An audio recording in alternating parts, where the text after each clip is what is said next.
Welcome to the Nick and Matt Show, bringing the player interviews you want to hear and the hot topics you want to discuss. Recording live in studio, here's Nick and Matt. What's up, everybody? This is the Nick and Matt Show. We have a special guest tonight named Nick Carl. We wanted to introduce everybody, the world, to Nick Carl. And so this is the interview you get tonight. Nick, sit, just relax, kick back. You've been working really hard. Hey, what's up, man? You're in an RV right now. Where are you located? We are outside of Belton, Texas. I actually don't know exactly what town I'm in right now, but it's about 25, 30 minutes away from the course for the Belton or the Open at Belton. And I'm in Paul's RV currently. So just hanging out. So I tried setting up my laptop with my microphone and webcam, but the Wi-Fi just didn't extend like we kind of thought it would.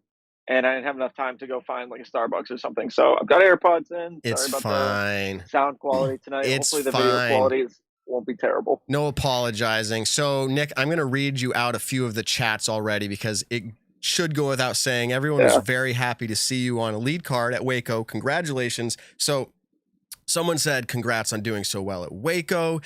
Hey, if Nick's not there, Matt, tell him I said congrats. How about this one? Was so stoked to see that Nick manscaped the beast in round one. That's not paid ad placement there. That's just what someone said. I heard some Nick Carl guy made lead card. Congratulations. Good for him. Then people are just asking generally, is Nick playing all of Texas, Music City? What's your tour plan, Nick? All right. Well, I guess I'll start with that one because it's pretty easy to answer. I'm doing Belton this week, and then I'm actually headed back to Virginia to play some local events for a few weekends, and then I'm going to the Open at Tallahassee. After the Open at Tallahassee, I think it's the weekend after, is the major that's in Georgia, the Champions Cup. I ended up getting into it, not by invite, but because I'm 1,000+ rated. I made, I think, the second or third tier of registration, and I was fortunate enough to sign up for it on time. So anyways, I'm playing the Georgia Major, and then I'm also signed up for Deglow and Ledgestone, and then I should be going out to Beaver State Fling, which is in June. That's pretty much it for big events that are solidified on the schedule. Depending how I do points series-wise will determine whether I make it into GMC and MVP Open, because those are playoff and qualifier events. And then, but I have a lot of like B tiers, C tiers, and A tiers that I'm signed up for. I know one of them's an A tier. Then I have a lot of B tiers and C tiers that I do plan on playing. Right now, I think for mentality purposes and still trying to improve as a player, playing local events is still huge for me. I'm not someone who right now can go out on the road and consistently do it the whole time. But I love playing local events. And so I'm also doing a bunch of those in the Virginia area. And then I'm actually going to Massachusetts for 2 or 3 weeks at some point late May to play, I think, a C tier, 2 B tiers, maybe 3 B tiers or something like that. Like I'm doing, I think, 4 tournaments in 2 weekends. So I think Saturday I'm doing one, then Sunday I'm doing one. And then the weekend after, Saturday I'm doing one, and then Sunday I'm doing one. So it's a pretty busy schedule. I know right now I'm pretty sure I have the next 8 weeks. I think I have 8 tournaments in a row. It's something like that. And so I'm really excited for it. I played a B tier last week. Right before I drove to Texas, I got 3rd place at a B tier, and I averaged, I think, about 1030 rated golf, and I still lost by 2 strokes. And then this week in Waco, I averaged 1008, which I know this is going to come as a shocker, but I'm very disappointed in that after popping off a 1075 first round. But I'm sure we'll talk about that later. Nick, and so. You did good. Yeah. People, I think it was Kent, one of our fans in the chat. He was doing it all weekend. You did good. Remember that? Yeah, you did good. Oh, yeah. So we told you we'd say that if that happened. I will say from myself, super proud. We do have Evan in the room here too, Ben. Let's put him up. And I'm sure Evan has run some fun stats. Did you run anything for Nick? Or am I just making things up? Oh, I was running tons of things in the moment. Anything at all that stands out? Well, yeah. So Nick was tied for the lead. That was his first time tied for the lead after any round at an Elite Series or Major. I think it was Luke Humphries' first time tied for the lead as well. And then it was not Paul McBeth's first time. He has quite a few of those. And then 1070 rounds. It was also Nick's first 1070 round at any event. It was Luke Humphries' third. Then it was Paul McBeth's. I actually had this wrong in the tweet. I had it how many he had before that day, not counting that round. Paul McBeth actually has a total of 161 rated rounds above or at 1070. Yeah. And then also Nick's an exclusive club. He was the 300th member to be part of a club that none of us are in, which is people to shoot a 1075 or better rated round. He was the 300th person to do so. There's about 1,200 total from some players getting multiple, like someone named Paul McBeth, Ricky Wysocki, Felberg. 300. You said he's the 300th? He's exactly the 300th, wow, which was very really cool interesting. Yeah, very I was cool. looking that up and I was just like, boom, that's cool. Get a shirt, Nick. Cool. A shirt and a hat. Yeah. Number Exactly. 300. What is that? I was the three. Okay. Yeah. We are really It makes me excited tough to about explain. this. And so, Nick, I want you, I'm putting you in the hot seat. Like, and we didn't talk about this because I wanted this to be as organic as possible, but I called you, or you and I message all the time, but I called you before your round, like the round that everyone was going to watch live. Like I called you before that round and I was like, tell me about it. So I'll ask you here, what were some of the things, like, what was the process of that day like? Like you woke up and I think Jomez hit you up, or like the day after your round, like after you shot your nasty round, they probably hit you up. So walk us through the timeline from when you completed your round. You were like, okay, surreal, till the end of the last day. Yeah. I'll start it. I think the best way to start out the story is starting with Friday's round.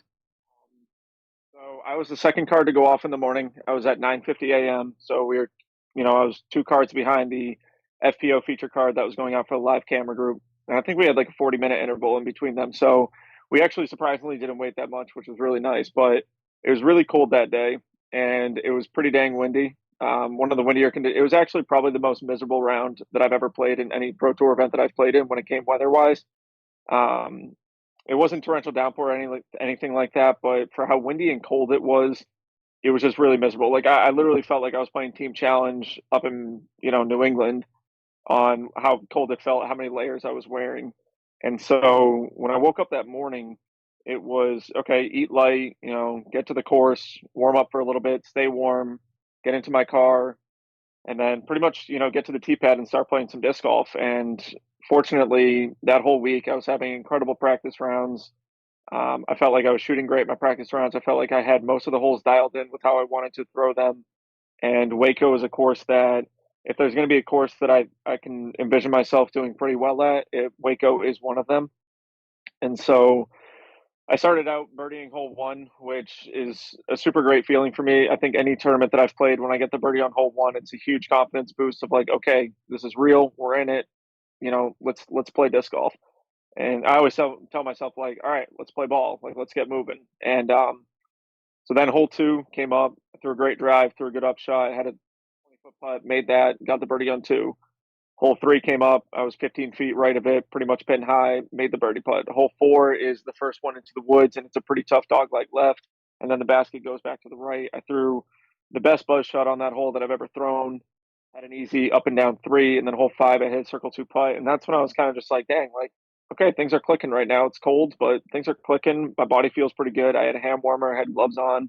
My hood was up the whole round. I don't think I took it off once. And then I just tried to stay as warm as I could. I missed hole 6. I got hole 7, missed hole 8, parred hole 9, which is exactly what I wanted to do. I made a great 3 on hole 10. I missed a circle 1 putt on 11.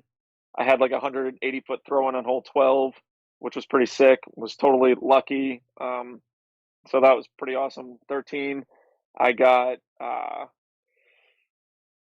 sorry, Valerie Mandujano just messaged me and I gotta sorry. It's okay. Spoiler alert, we're gonna have Valerie on in a little bit here. Yeah. 13. Do you have her Instagram? Yes. Actually, I did message her earlier, so I don't know. Okay, can you message her and just saying, yes, I'm still in Texas, so her and I are still in the same time zone? Because I told her 6:30 our time. Now that everyone's hearing our live talk here, I did message her exactly what you said already. So it's possible that she's not on the Skype to see that. So I can actually, you know what? Sorry, you can take a second to do that. Sorry, let me just take sorry. Okay. So while Nick's doing that, yes. we don't usually get a hole by hole breakdown, but I love the fact that disc golf, that's what we do, following around. And the fact that Nick threw down the hottest round of his life, I'm totally down to hear it. So then, anyways, go, 13 I get the birdie, 14 I get the par, 15 I end up taking a bogey. his camera's off. Okay. Am I back? Your camera was, I don't know. It's like you shut off your camera. Sorry, everybody. Yeah, I don't know. It's okay. We'll leave it up like this. You can keep talking for now. But yeah, your camera's not up. That's weird. I have you up on my screen. Well, I don't really know why it's doing that. Anyway, there's a camera button that you have to hit, I think. Yeah, I did hit it. All right. Why wouldn't it be doing that? That's so weird. Do I need to flip back for some odd reason? All right. So Nick, if you want to, can I call you back? Yeah, you could just call us right back. No problem. Yeah, let me do that. Okay. So while Nick takes care of that, we have a lot to talk about, and we are going to get into full recap of WACO, but we have to give Nick his his time. He's earned this. So Nick, all right, you're back on. What do you were up to hole 12, I think, or 13? Up to 13. 13 take a birdie, 14 take a par, 15 I take my first bogey of the round. Super massive headwind, threw my upshot just a little short, missed the putt. 16 is one of the relatively easier par fours on the course. Oh, I'll say this. When I threw in the shot on hole 12, that was the first time that I looked at scores because I was curious to see where I was at because I knew I was putting up a good round. I think at that point it put me at 8 or 9 down. And I saw that I was in the lead, which was kind of cool. But at the same time, there were still plenty of cards that didn't go off, so I wasn't really thinking much of it. Long story short, ended up finishing the round at 8 down. And it was sticking for a while. I know at one point some kid got to 9 down, and then he took a double bogey and then another bogey. And so I had to lead for a while, and then Luke Humphries ended up tying it. And so now it was, okay, I'm going to go back home to the Airbnb that I was at, and I'm going to warm up my body because I was freezing on the back 9. I literally started I was getting the chills at that point. I think I was nervous of where I was sitting on the leaderboard, and then I was also freezing my butt off. So I went back, and at that point, I started watching live coverage, and I just kept looking at the scores, and it got to a point to where I was like, okay, that should stick in the top 8. I should be on some sort of coverage tomorrow, which is pretty sweet. And then a lot of the top pros were sitting at, 5 or 6 down coming out of the woods going to hole 13. So they still had holes 13 through 18 to play. And those were playing super hard because of all the headwind that was on them. And it finally got to a point where it set in that, hey, I made lead card. Also had an opportunity to take the lead. So I was like, you know what? I'm going to be on lead card. And then ended up tying the hot round first round. So now, about an hour or two after everything was said and done the first day, one of the guys from Jomez hit me up, and they wanted to, the next morning, go out and film the profile that came up on Jomez round 2 front 9 coverage of me. So we did that for about an hour, and then my tee time wasn't until 2:50, and so I had still a ton of the day to figure out, what do I do? So I kind of just chilled out. I stretched. I did some practice putting. I ate, and then 2:50 rolled around. They called out my name, and I played disc golf. Well, I attempted to play disc golf that day, and that was pretty much. I had unfortunately a rough day on the course. My shots were about 5 feet off on almost every single throw of where I intended them and wanted them to be. So I'll kind of describe it like this. On hole 1, I threw the disc 5 feet too low. If it was 5 feet higher, it would have potentially been better. Hole 2, I threw it 5 feet too far, 1 OB, and then missed a couple putts. Hole 3, I threw it 5 feet too left, and so I hit a tree. And that was just essentially how the round went. I'm sure a lot of people have asked me, what was it like playing on the lead card? What were the jitters like? What were the nerves like? I felt very confident going into that round I've been playing great practice rounds. I had a great first round. What's different about today? If anything, the weather's nicer. I should be able to put up a better round. And I was going to be fine with a few down. I would have loved to shoot another 8. I would have loved to shoot better if I could.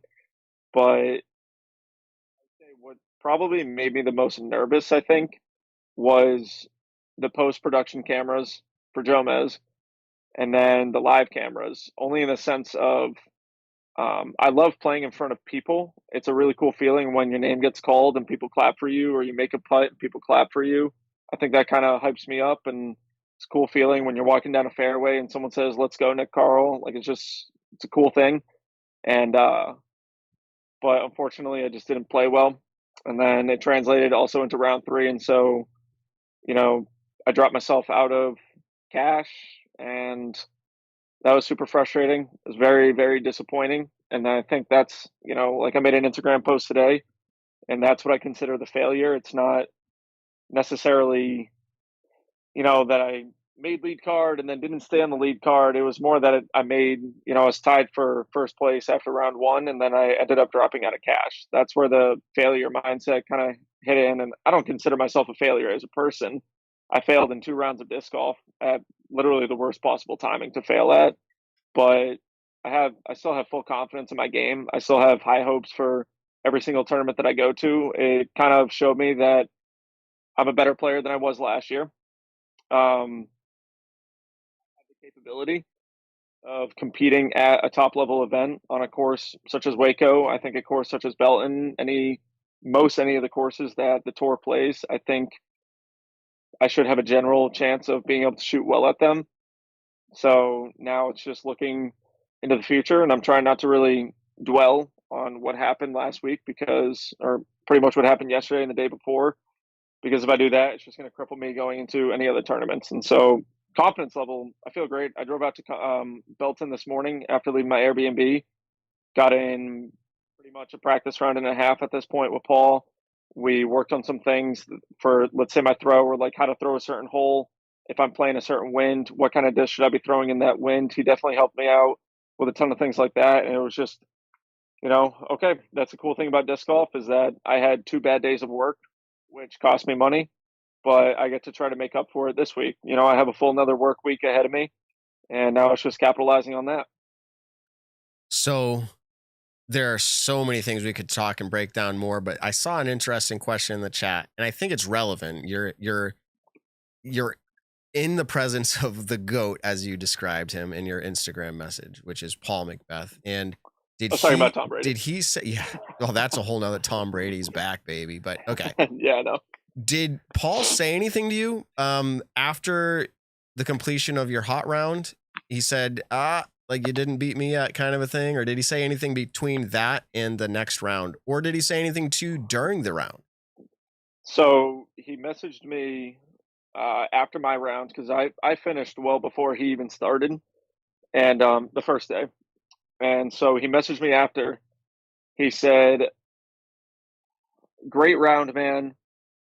You're at the top of the leaderboard right now." And then he texted me right after, and he was like, "You even got a throw in as well," like, because he saw my 180-foot throw in on UDisc. And then I said, yeah, things just kind of clicked today. It was miserable. Everyone made the joke, must have been nice to play in the morning because there wasn't any wind. So about 90% of the text messages or people that were talking to me saying great round always had that joke. It was still very windy. I'd be lying if I said it wasn't as windy as the afternoon round, because it wasn't, or I probably worded that wrong, but it wasn't as windy as the afternoon rounds, but it was still almost just as miserable. I think I just threw the right shot when I needed to, and I didn't go for anything that I didn't think I could go for. So then he texted me just pretty much saying, "Great round, dude." And then it obviously stuck. And so we talked, we texted afterwards. I don't really remember actually. But then the next morning, we talked for a brief moment, probably before the round. And then we didn't, really start talking, I guess, until the round actually started. Like, we weren't texting. I thought about texting him. It's funny. I actually thought about texting him saying, like, what the heck do I do with my day? Oh, after the round, actually, because one of the guys from Jomez needed my phone number, and Paul was the one who told me that they wanted to do a profile on me. So we talked about little stuff like that. But then, the next day we pretty much started talking when I saw him at the practice field. And then, right before our tee time started, during the round, though, we would casually talk when I think the moment felt right. I tried to be respectful of, hey, we're obviously really, really close friends, but we're also competing right now. And I know you're competing, I'm competing. So it wasn't like after every single shot, I'm going to go up to him and try to crack a joke. Like, I think there was a certain time and a place for that. Like, if we were waiting on a tee pad, we would have more conversation than we would on a fairway. But one of our buddies, Billy, was there. And so I got to talk with Billy a lot during the round, which was nice because it kind of, I was obviously super frustrated with how that round was going. But one of the things that I wanted to make sure of, because I'm not an angry person, I'm not an angry player when it comes out of playing a tournament, and so I want to make sure that I kept my composure. Of, hey, I'm having a rough day. I'm human. I'm not an immortal person when it comes to disc golf. I'm not going to put up a 1075 rated round every single round. I do remember though on hole 5, Paul told me, he said, slow down. He said, take an extra 5 seconds on your putts, take an extra 5 seconds on your tee pad. He was like, take an extra 5 seconds on all your throws. He said, you may feel like you're rushing right now. He's like, just take your time, slow down a little bit. And that's when I actually went birdie birdie. And then I threw the worst upshot on hole 7, which was very annoying for me. And then hole 8, I got a birdie on it. But anyways, yeah, we casually talked, and then he was lighting up the round. I mean, he started 5 for 5, missed hole 6, but then got 7, got 8, and he was killing it. So it was cool to see, cool to be around. I obviously wish that I was doing the same thing. I wish I was competing like I was in day one, but I'm human. I had a bad round. It's why right now I'm a 1,005 rated player, not a 1035 rated player. Nick, you did something I will never do, and that's not a hot take, but I'm just like, maybe top 10 dream round, maybe Evan. Evan came up with a great idea after last week's show. Me and him play hole 1 at Maple like 10 times or 15 times, like just play it a lot and take your best. And then go to hole 2 and take. Now, granted, you could only do about 3 holes a day before your arm falls off. Yeah. But just to see if my dream round could potentially get me there. Because here's the interesting part. Like Maple Hill, for instance, I say only, but you only have to shoot like 6 or 7 down per round at Maple Hill to win. And I'm like, I can get 6 or 7 birdies on gold with my dream round. I can do it. So anyways, that's you missed that show last week. Steve Dodge asked if you could get top 10. I thought you were going to prove me right. I still think you can. I tried. I definitely, especially at a tournament like Waco. I mean, I think I obviously didn't prove it the second 2 rounds, but I think I proved it the first round of, I can put up a 1050, 1060, 1070 rated round. And if you put up 3 1050 rounds in a row, more than likely you're top 5 to top 10. And that was a goal that I had after the first round. It was the ultimate goal is to win the tournament. And then the second kind of tier goal was to stay on the podium. And the third tier was to stay top 10. And unfortunately, I did not succeed at any of those goals. And, but it's a learning experience. I think it was a pretty awesome feeling of standing on hole 1's tee pad, getting my name called as a co-leader to an Elite Series event. I will say there are plenty of pros who have been playing the last 5 years on the road who still are not able to say that they were leading the tournament at one point after round 1. What was really cool for me was that this is the first time that I've ever played a tournament round with Paul McBeeth that wasn't on a feature card. It was actually, I earned a spot to play with Paul on the lead card because in 2018, I won an amateur event, and so they put me on the feature card for MVP Open. But this was the first time that I actually got to,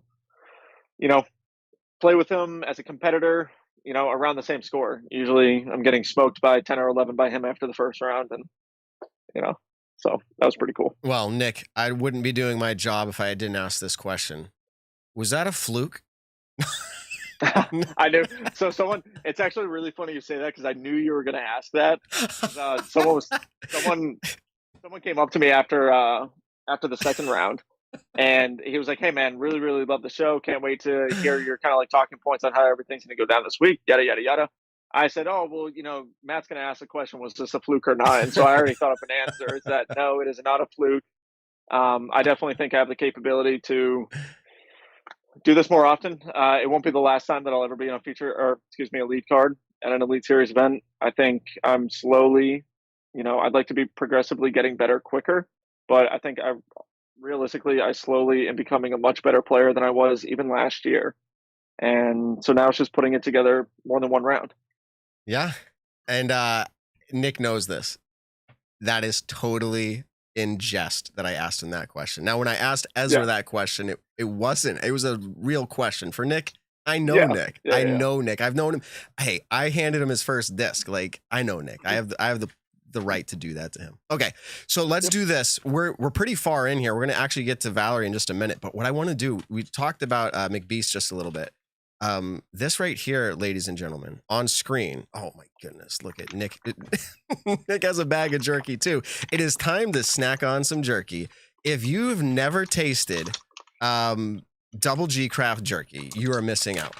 There's no way around it. I'm pulling out a piece right now of McBeast barbecue style, and I'm handing the bag around. Nice. We're partaking in jerky while I do this read. This is the best jerky you have out there. Here's what's cool. Garrett Girthy, pro disc golfer. If you don't know who he is, he comes from a humble background, generous, authentic person. He makes this jerky. It's very unique. It's used brisket. We talked about this. That's the meat it is, Evan. Nice. Brisket. So that's not your typical beef jerky. So people love this. He's been making jerky for 15 years. These are all the questions that Dylan was asking. I went and found out. 15 years. They are sending out loads of jerky. They have wholesalers that are buying like anywhere from 100 to 300 packs almost bi-weekly. So wow. Yeah, they're making loads of jerky. So something they want to point out that a lot of people don't know is you can get player packs through Double G Craft Jerky. Now, who doesn't want this in their player pack? Like this, is this the most practical player pack item you could get? Yeah, Disc Golf 978, local retailer out here in Massachusetts. They have given it out a few times. I'm a fan. I think anyone hosting a tournament absolutely should look into doing that. As a amateur player, I enjoy it. I'm here to snack. Well, they say, I'm reading it right now, but there's 7 flavors. But then when it goes to the tournament directors, you've heard from so many tournament directors, and I know as a player, I don't need another disc. I don't need another mini. Like, I don't need another granola bar. Give me the jerky. But they also have like things like hats. They have koozies. They've got cooler bags, like those insulated cooler bags. They do have some minis, cool, the logo on it. Gift cards, etc. That is what I want in a player pack. Reach out to them. Player pack would be so cool to have that in there. Actually, I've experienced that in a player pack. Jerky went right in my bag, pulled it out during the round, immediate return on investment. And if you're really into it, you can subscribe and they will deliver jerky to your door regularly. Pick all your flavors, have them come, all the time. So fantastic jerky. Like, I eat it on the regular as like snack during work, helps me get through the work day. Is this not so good? Like right now in my mouth, it's so good. It's like going to a barbecue place and just getting like a little strip and just dipping it right into the barbecue sauce. Oh, like, yeah. I don't know what kind of barbecue, if it's Texas or Kansas City or Carolina, but it's some kind of barbecue and it tastes like that. Nick, you're eating the teriyaki, or is it the original? I have the teriyaki one right now. The barbecue one is still my favorite, and actually I love teriyaki, almost teriyaki anything. The barbecue one, though, literally, like Evan just said it's almost like you're taking a thing of barbecue and just putting it on the piece of beef jerky. Like, that's how much flavor there is to it. It's amazing. It's incredible.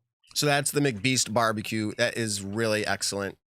I think it's my favorite. We'll have to do an actual contest one day. Oh, and Ben's giving it back to me so I can have the last one because they cleaned out the bag. So we're going to have to do a contest on one of these shows where we try each of them and we rate them and we see which one wins out for us. Okay. Let's go ahead and attempt here. Were you able to contact Valerie again? She's ready for us. I'm going to give her a try. She should be. Okay. Let's try adding her in here as I'm chewing down my beef jerky. Yeah, right. I'm going to have my last piece. Okay.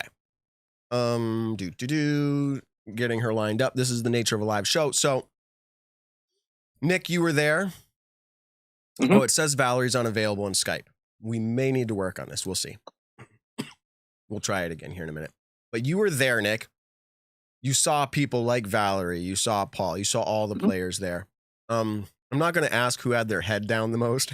Like, from like being, no, I don't know if it was you. Let's just touch on it real quick. Paul Ulibarri made a pretty epic post after round one. Does he win for the head hung the lowest after round one? What do you think? Did you see? Maybe after round one. Yeah, I saw his post and I saw his round. It was horrible, horrible, horrible conditions. Like, it was probably, I don't tour full time. I haven't been to every single pro tour like a majority of the pros have. But a lot of them were saying this was the absolute worst round, weather-wise, that they've ever played in. When it literally came to how cold it was and how windy it was miserable. And for me, the only thing I think for a lot of people that would have made it worse is that if it was windy, or excuse me, if it was that cold and raining, that would have been horrendous. But it was legit really, really bad. And you're from New England, so that is saying something. And yeah, well, what's funny is that I did, I used to play Team Challenge when I lived up in Massachusetts, and then down in Virginia we did this called the Blue Ridge All Weather Tournaments or All Weather League, and it's called the Brawls. Anyway, so we would play for like 6 weeks straight, whatever weather it was during the wintertime. And for a majority of this year, actually, down in Virginia, it was pretty cold. It wasn't as cold as Massachusetts, I know that, but it was pretty cold. And so what was funny is that, I was wearing my gloves, I was wearing my hand warmers, I had a bunch of layers on, like I had 2 Under Armour shirts, a regular shirt, a sweatshirt, and my hood was up the whole time. And so every single time I had to go to throw, I would take my glove off, wipe down my hand so it didn't feel sticky from any sweat that maybe was accumulating in it. And then I would just throw my shot, layer back up, and try to get behind as many trees as possible to get away from the wind. But it sucked. It was really miserable. And I'll say this, like, you're disappointed about not making cash. And I get it, you had a really good round one, but making cash in an Elite Series event is just really difficult nowadays. We say it every single event, but it's just a deep field. And like, I want to read off a couple names who miss cash, not to like point a spotlight on them because they miss cash, but just to say that they're great players who did miss cash. And that's Jeremy Colling, Casey White, Nathan Queen, who won Tour Championship last year. Nick, you tied with Simon Lizotte and Ben Calloway, who both missed cash. Colin Montgomery, who won this event a couple years back. Corey Ellis, Jordan Castro, Silver Lot, Ezra Aderhold, Brody Smith, Tristan Tanner, who just had a fantastic week 2 weeks ago in Vegas. Paul Ulibarri, as we mentioned, like there's not a shortage of names that miss cash. Kale LaVisca 2 weeks ago at Vegas has made cash in over 300 straight events and then missed cash just because it is hard to do nowadays. I don't think it's a disappointment. It's maybe a disappointment if it's week after week, but 1 week I don't think is a disappointment at all. Yeah. My thing was that in all technicalities, I averaged above my rating, just barely above it. I think I averaged like 1,008 for the weekend, which in any way, shape, or form tells me that right now, consistently, I'm still 1,005, maybe a little bit more rated player. 1,005 is not cutting it on the Pro Tour anymore. You've got to be shooting 1015 to 1020 if you want a chance at cashing. You got to be shooting 1040 to 1050 if you want a shot at top 10, and you got to be shooting 1070 to 1080 realistically if you want to win an event. So it's getting more and more difficult, which I think is an incredible thing. I don't want life to be easy in regards to that. I want to work my butt off if I'm going to win a tournament. So yeah, it's getting hard though. It's getting hard. So it's getting hard, but you're doing it. I'm stuttering here. Evan, give us some notable stats on the FPO side, if you don't mind, because we're just literally about to bring in Alexis. We've got her lined up. Yeah. So Valerie. Oh, sorry. I'll tell you why I said Alexis in just a second. That's a church type username. Yeah. Valerie Mandujano takes it down. It's our first Elite Series victory. She becomes the 12th woman to win a Disc Golf Pro Tour Elite event. This is also her 23rd FPO win in Texas. So although it's her first Elite Series, she's done incredibly well in Texas, in her home state. And I think there's some other notable things. I mean, Evelina Salonen had the great round one, with 0 C1X putts made, and then goes on to just not quite get her putting form in the rest of the weekend. She ends up finishing 9th. Paige Pierce had some good I don't know if rounds, but good holes, kind of was up and down, was looking like she was making a push, didn't quite do it, finishes tied for 6th. Katrina Allen was tied for 17th going into the last round, made a huge charge, wasn't enough, but finished in 3rd. So incredible finish. It was incredibly exciting, was a pleasure to watch. It really was true excitement. In fact, I can hold up a text message, I think, where I say, right before we bring in Valerie here, let me see. I sent it off to, we have to go back a little ways here, but I want to read it the way it was in the moment for me. Said, I thought I would find it quicker. I apologize. It summarized, it says, oh, here it is. Honestly, that approach shot on 17, this is live, for Valerie was as clutch as it gets and impressive as I've seen. That was my immediate response. And with that, let's bring in Valerie Mandujano.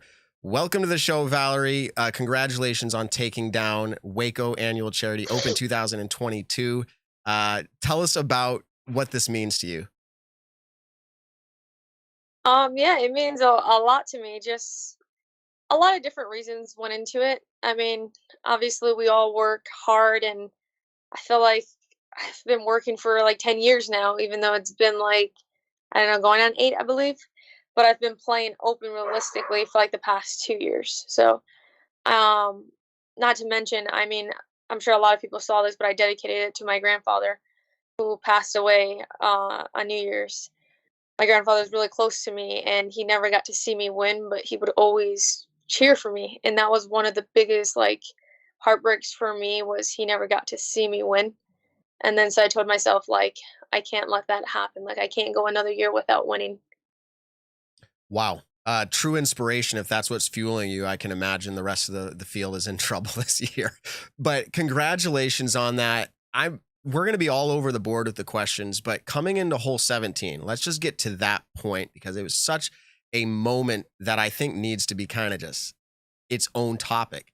You had, if I'm not mistaken, it was a 2-stroke lead at that point.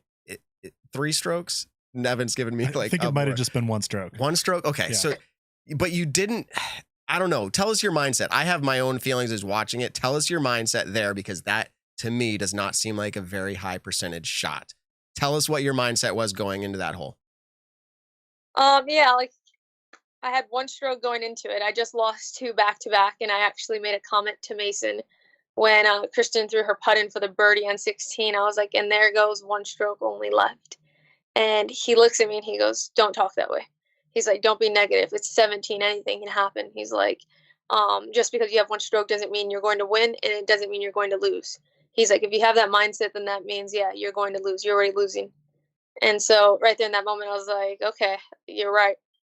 And looking at that shot, I was thinking of the forehand, because it's what I practiced. That was the only shot I practiced, was the forehand. But then I also saw the wind, and I saw how much it was pushing. So it was very sketchy. And the layup alone was just hard. So I was like, okay, well, my thought process was, if I throw the forehand, I might saw it off and be 200 feet short of the basket. OB, playing for the bogey at best.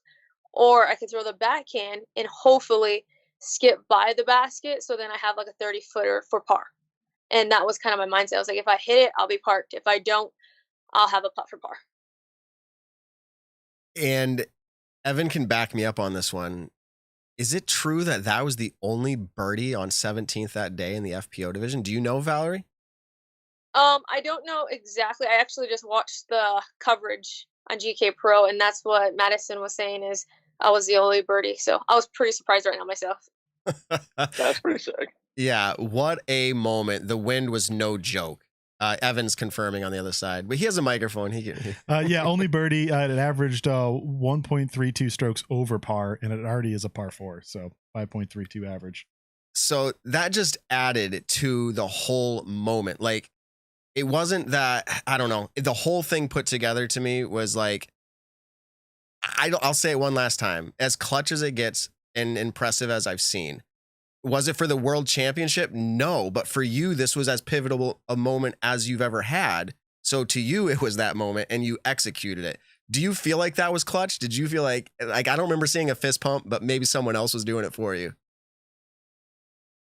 I guess looking in the moment, it wasn't clutch for me. I guess it was just a part of my routine and like shots I knew I can throw.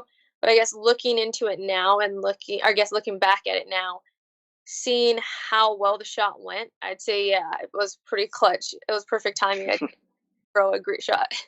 And then just coming into 18, what'd you feel going into 18? I thought I saw a little bit of probably like relief at some level, but like, what were your feelings going into 18? Honestly, once I tapped out a 17, Owen ran up to me and hugged me and like congratulated me. And I was like, no, it's not over yet. Like we still have to play 18. Because last year I think I was in like second and I went like 7-6.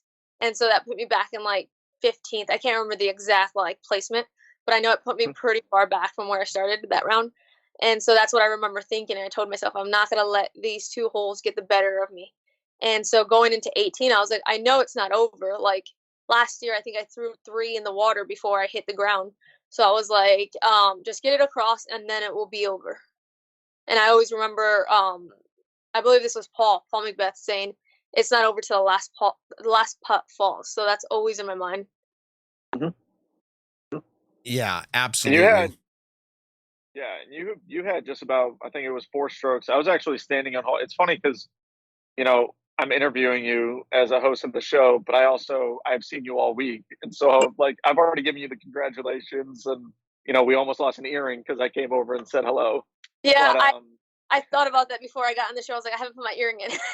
Yeah. It's like, do I want to wear those ones? Anyways, I was actually on hole 1 and I heard the massive roar, when 17, when you threw that shot, and then 18, it was like, oh crap, she has 4 strokes going into the last hole. And then I could hear, I think, I just finished hole 1. Maybe it was going to 2, maybe halfway down 2, but I could actually hear the TD announcing your name. I'm literally sitting out there, like, clapping as someone's putting on hole 13, and I felt bad, but I was like, yo, I gotta clap. Like, this is sick. Valerie just won it. And, but tell us about kind of just the round in general. Like, was your game plan to just get the birdies where you think you could get them? Were you more aggressive? Were you more passive on certain holes? How are you feeling just throughout the round in and of itself before the last couple of holes? Honestly, I feel like it was like a roller coaster because like starting out in the round, I was like, I don't want to put pressure on myself because I'd done it in the past and it didn't work out for me. I was like, I just want to go through my strengths. Like, what are my strengths in this round? Like, what am I comfortable with? Like, I want to enjoy disc golf. I don't want it to be like, oh, this is so stressful. Like, I don't want it to be like a round where I just have a headache and I'm like, I don't want to play disc golf. Like, if this is what winning takes is just to have a headache, then, maybe I don't want to live this dream. But so this year, part of my goal is to have fun in my rounds, to enjoy them, to, get to know the competitors, in which I felt like that was a goal achieved this round. Like, I really enjoyed my card. It was one of the best cards yet, I'd say. We all were, talking, but also cheering each other on. And going into the round, it made it that much easier, that much enjoyable. So, like, I think my goal was, like, on the first hole, I was like, I want to just land on the green and give myself an opportunity to birdie. I wasn't telling myself, like, oh, I have to get this birdie. I was like, okay, well, let's just take it hole by hole, shot by shot. I threw the drive, and I was like, okay, I have a birdie opportunity. I think it was, like, 25 feet. And I was like, all right, worst can happen is I can par. But I know I can. My, I guess, goal in the beginning of the round was just to give myself opportunities to score when I can. And then I think going into, like, the middle of it, I felt like the switch turned where I started birdieing more because in the beginning I felt like I kind of just went on this slump of, like, I went birdie and then, like, bogey or something and then, like, par, and then I just kind of parred on from there and then kind of switched it to I started birdieing a couple. So then, sorry, my mom's dog is, like, fussy. And then yeah, I mean, I felt like it kind of switched where I started getting this momentum and this groove back again, and I was like, okay. I started telling myself, like, I could birdie this hole, or I could birdie that hole. And then Mason helped a lot where he was strategizing with me. And then from, like, what I could do to what was the competition doing after that? Like, what were the girls' game plan? Like, I kind of, like, strategized over that because of the win. Like, do I have to go for this putt or can I just lay it up? Do I have to go for this shot or can I just lay it up? So I'm sitting here, and this doesn't happen very often, but I'm like, and this doesn't happen very often just for anybody, but I'm thinking to myself, I wish I could be like Valerie in disc golf. Like me, like that's like, to me, a disc golf, I don't want to say a hero, that's not the word I'm looking for, but like a role model in disc golf. I'm like, I want her form, I want her clutchness, I want, like, that's me. And I think there's a lot of people feeling that. When you tapped out on 18, they came up to interview you, and for some reason the microphone cut out. I didn't catch what you were saying, but I could capture emotion. Was it in relation to your grandfather or just the moment in general? Can you just give us a little bit of that condensed version? You don't have to give the full speech, but what were you kind of saying? Yeah, I mean, in that moment, I'm gonna be honest, in 17, I thought about it when I threw that shot. When I walked up to that tree, I thought about it, and I was like, I could actually win this. Like, this is really close, and it's looking like I could win this. And that was one of the thoughts that popped up into my head, where I was like, my grandfather's not gonna be here. Like, every time I'd come back from a tournament, he'd sit in the living room, he was watching TV, or he'd stay up until we got back home. Even if it was 2 o'clock in the morning, he would stay up and he would check the weather to make sure we had a clear drive. So it was like, thinking about it, he wasn't going to be here. And so that was the first thought in my head. I was like, oh, he's not going to be there. And then I told myself, I was like, no, he's looking at me right now. I was like, he's going to be there, even if I don't see him. And then that's when it kind of like kicked me into gear. And I was like, no, I'm going to do this. Like, 18, I'm not going to mess up. Like, that was one of the things I thought about. So once I tapped in, everything kind of like flooded me. And I was just like explaining how I felt and kind of what really pushed me when moments kind of let in, our thoughts kind of creeped up, the what ifs. And my grandfather kind of overpowered that, where I was like, no, I'm not going to, let the what ifs interfere in the goal that I'm setting myself for. And I kind of just dedicated this win to him. It was my first win, but it was also my first pro tour with him not being here. Wow. Anybody else get something in their eye? I was sitting here and I'm telling you, this is a moment for me too. I'm really inspired, and we've had on the best in the world, and I'm inspired just as much with this interview and you, Valerie, than I have been with anybody. And I'm not going to take that back. I just want to say, first of all, excellent performance. Nick already broke down every hole that he played. We're not going to ask you to do the same for us, but people want to know a few things. You have a new bag, new sponsor. What disc did you throw on 17 that you felt that confident with? It was a getaway, actually. Okay. Yeah. I think I saw like so many people comment that, but then like every so often there was a couple of comments that said getaway, and I started commenting it, and then I was like, I might as well just make a post about it later on. Describe, okay, so me being a disc graph guy, I actually don't 100% know, with all these companies coming out with new discs, what is a getaway? Is that a mid-range? Is it a fairway? Is it overstable, understable? Kind of give us a little glimpse of it. It's a fairway driver. If I would have to compare it to, like, let's say, because I don't really know Discraft plastic, but if I'd have to compare it to something like Innova, I'd say like a beat-in Thunderbird. Some people might disagree, some people might say no, but that's what I throw it mainly as. I bag two, actually. I bag a peach one and then that yellow one that I kept throwing. The Very peach cool. one. Yeah, I think it's always tough, especially, a lot of listeners, they're, diving into new companies, figuring out what they want in their bag. And I think obviously watching players win tournaments is huge for those companies as well, because now players are like, oh, what did she throw on 17? Cool, it's a getaway. What kind of plastic was in? What's it potentially fly like? For me, I have no idea what a getaway is until now. Now I have a general idea of to where, okay, this is maybe what it is for Discraft, this is what it is for Innova, yada, yada, yada. So that's awesome. And then you did recently switch. I mean, you're a new DD sponsor player, and you and Mason both made the switch to DD this year. I guess kind of a big thing we always ask players is, what are your goals for the season?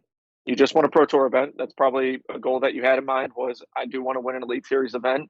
And then what were your kind of goals?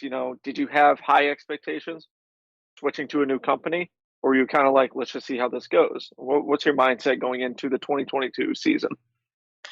I mean, I think I played not an A tier, excuse me. I think it was a B tier right before this. It was a couple weeks ago. And it was a little bit of the same thing. I was just like, let's see how this goes. Again, I just wanted to have fun. And I played pretty well there. And so I guess I carried it the same attitude through Waco. And I think I'm just going to try to carry that same attitude. That was my goal in the beginning. It was just to, have fun and see how this went, not to put the pressure, because I do want this to be my job for as possible. And last year I kind of just felt like I burned myself up because I set all these expectations and goals on myself. And I kind of just felt burned out at the end of the season, where I was just like, don't really want to play anymore. And then switching to a new company kind of gave me that feel back, where it was like, okay, well, if I want to perform well, I need to go and test these discs. I need to throw them. So I think going into this year, it would at least be, obviously, if I can, to win a couple more events on the Pro Tour. And then I have a couple little smaller goals in mind, but I'll say it at the end of the year if we have another meeting. Absolutely. I'll wait on that. We'll schedule it right now. We'll say November 8th. Talk about your smaller goals that you had. And I just picked a random day, but we'll look back on it. November 8th, I don't care what day of the week it is, 7 p.m. We're talking about it. Gotcha. I like it. I'll set it in the calendar. Yeah. Sounds good to me. I'm actually using my calendar now, so I'll make sure to put Really, Nick? This is a new thing for Nick. We'll get to that, Nick. Yeah. I'm going to share a calendar with you so we can stay on the same page. I want to say this. We have Evan in studio, obviously, and we have Ben, our intern producer, in studio. If they have any questions, feel free to ask. We do have the phone lines open. We didn't tell you this, Valerie. I don't know if anyone's going to call in, but we are making that available to any fans watching live right now if they'd like to ask a question. And then I want to ask this: how comfortable are you feeling with your discs? You had, the off season to practice with them. I don't want to use the word obviously, but it's apparent that you're throwing them well, woods or not. Do you feel very comfortable at this point? Is that confirmation? Like, is disc any excuse for you going forward? I'd say no, to be honest. If I'm saying full honesty, no. I mean, there's still a couple more drivers where I feel like I could swap out or get to know a little better. But to say oh, this would be the reason why I'm not playing well, no. Okay, that's cool. I think that's a great place to be with a new sponsorship, to feel that way. Yeah. So I got a question. Yeah, go. Oh, we got a call coming in. Actually, let's just go ahead and take this, Nick. Take that. All right. So we got a live caller here. Welcome to the Nick and Matt Show. You're on with Valerie and Nick and Matt. What do you got? Hey, Valerie, it's Scott from Backstage Organics. That's an incredible victory, and I was wanting to ask you about, on your Instagram, it says Luke 137, and I'm a big, huge fan of that, and what about your spiritual life. I think that's really inspiring. All right, cool. Yeah. Feel free to stay on or drop off, whichever you prefer. I mean, yeah, I'm a huge follower in Christ. I grew up in it's kind of tricky, I guess. It's a long story, but I'll kind of cut it as short as possible. I grew up in, I guess, Pentecostal with my grandmother. I'd go to church, but I also was baptized Catholic. But I also grew along Pentecostal. But now recently, I guess a couple of years ago, I went Christian just because it fit my beliefs better. Me, Mason, my whole family is pretty much religion of Christ, and I live through Christ daily. I'd like to say I read the Bible 5 times. But not only that, but I try to apply it to my life. I don't only, try to learn God, but I also try to live through God. Me and Mason set so many goals or our relationship, through God. And that's one of the reasons why I feel like our relationship is so strong. Wow. That's an excellent answer. We actually have another phone call lined up here. Ben, if you're ready, we'll go ahead and bring him in. Welcome to the Nick and Matt Show. You're on with Valerie. What do you got? Hello. Hello. There you are. You're on. Go ahead and ask your question. I was wondering hey, my name is Jason from South Carolina. Great job, Valerie. I was wondering what the other pros had to say to you after that win. They were all pretty sweet. Christian hugged me right away, and she said that she was really impressed with my game and how I handled everything. And then Evelina was super excited for me, along with Owen. Owen was super pumped, and she was, I'm sure you could see if you look back in the footage, she's kind of jumping around, and she was just telling me she was super proud of me. I feel that too. Yeah. All right, Nick, we cut you off for some calls. What do you got? Yeah. Well, clearly Valerie played the same day that I played, day 1 on Friday. And I say it was one of the worst days ever on tour when it came weather-wise. You teed off a little bit earlier than I did. Would you kind of agree in that same sense? A majority of the people I feel like are saying that. But What was it like playing in the disgusting conditions that we had on Friday for you? Um, I think miserable, I'm going to say. Like, Hmm. it was probably the worst, conditions we've ever played in, at least myself. Yeah, my whole card, we were all like pumped to play with each other because it was some of our first times playing with each other. But during the round, everyone was just kind of like, let's get through this round. Like, great shot, Yeah, or let me help you find your shot. Like, let's move. And yeah. we honestly finished the front 9 within like an hour, but the back 9, Hmm. kind of slowed everyone down. But yeah, Yeah. we were all started off, chatting, and then towards the middle, we were kind of just like power through, and then the end, everyone's just kind of like, run, get off this course. It's cold. We Hmm. don't want. Yeah. So It was awful. it's funny because my reaction is I'm like, you must be from Texas if this is the worst weather.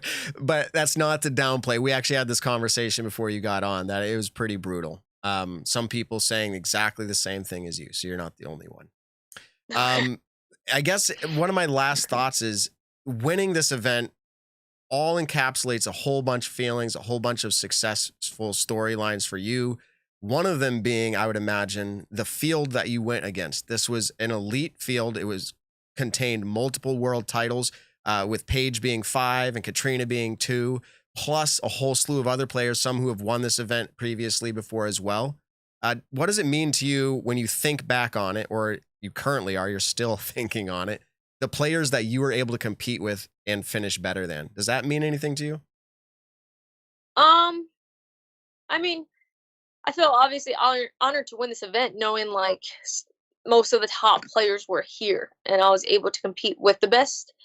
Um, I mean, I think it's the start of where I want to be. It honestly shows me like how much I have improved to be able to compete with the best. So it does show.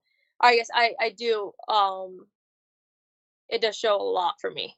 I do carry this event highly because everyone was here, so it Right. means a lot to me. Right. So what changed for you from last year? I know last year was kind of like your first touring year, but like what changed? Did anything click?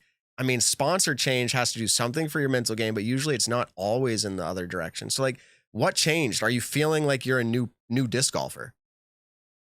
Yeah, I feel like going into last year, I didn't know what to expect. Like, it was first time being on the road. It was, first time playing with everyone. Really like, okay, this is going to be it. Like, we're going to be playing with everyone for the rest of the year. Like, I went Vegas, Memorial, then Waco. And so I think it was a lot of the nerves and not handling everything, the whole change of driving there, driving back, staying in a Hmm. hotel for the 5 to a week. I think all of that wrapped up was different from my normal lifestyle. And I think going into this year, I know what to expect. I know, what players, how they play, I'd like to think how they play. But I knew more or less now. And going into this year, I felt like I corrected a lot of my form from last year. I felt like I didn't know why I was driving so bad, or like why I would grip lock, or why I released early. Now I know more or less, like, okay, well, this is not Hmm. working because my hips are before my arm, stuff like that. Hmm. Well, I'll say it again. I am inspired, and whatever. I'm going to say it too many times. I love your form. It's different than any other FPO player out there, and it's just fantastic. It's like what I'm going to try to do. Evan or Ben, do you have anything? No? You're sitting off in the wings. I was gonna say, Nick, any closing I guess thoughts? seeing you next. What's the tour life for you? Sorry, I didn't. We cut off on that question. Yeah, it's one of those things where I think Skype to Nick, by the way, I think Skype is like trying to like block out background noise for him. So when he's not, it cuts him That out. makes So, sense. all right, Nick, go Yeah. ahead. At the next event, what's kind of your schedule for the, let's say, next 2 months? So next event will be Belton. We actually just dropped our RV off to the wrap. So we won't get it back until Belton is over. So we'll be driving up Belton Thursday morning. We should be driving up to Belton, playing at least 3 practice rounds there, and then the tournament will start. Pick the RV up once Belton is done, head to Tyler, Texas for Texas States, then drive to Tennessee for the Music City Open, and then I can't remember what tournaments after that, if there is. And I know DDO will be kind of the last of that swing, come back home for like 2 weeks, and then fly out to like OTB in the next Portland swing. Nice. Yep. Very cool. Well, Yeah, so we're really glad that you say yes to coming on the Nick and Matt show, because we can be like, hey, we had her on before she won, we had her on when she won, and we hope we can have you on again when it makes sense for you and for us. I mean, we'd love to have you on again. Is there anything that we missed that you'd like to shout out to your fans or anybody else? Anything at all? Like whatever it is, your favorite ice cream? No, whatever you got. I mean, I don't think you guys missed anything. I'll just do a shout out, if you guys don't mind, to like my fans and my sponsors. Go ahead. Do it up. Yeah, I just want to thank everyone for supporting me along the way. I could tell everyone was cheering a lot for me. I'd throw a putt out of the bush and everyone was, cheering. So I appreciate all that. I'd like to thank my sponsors, Dynamic Disc, Lucky Ace, Foundation Disc Golf, and Birdie Few.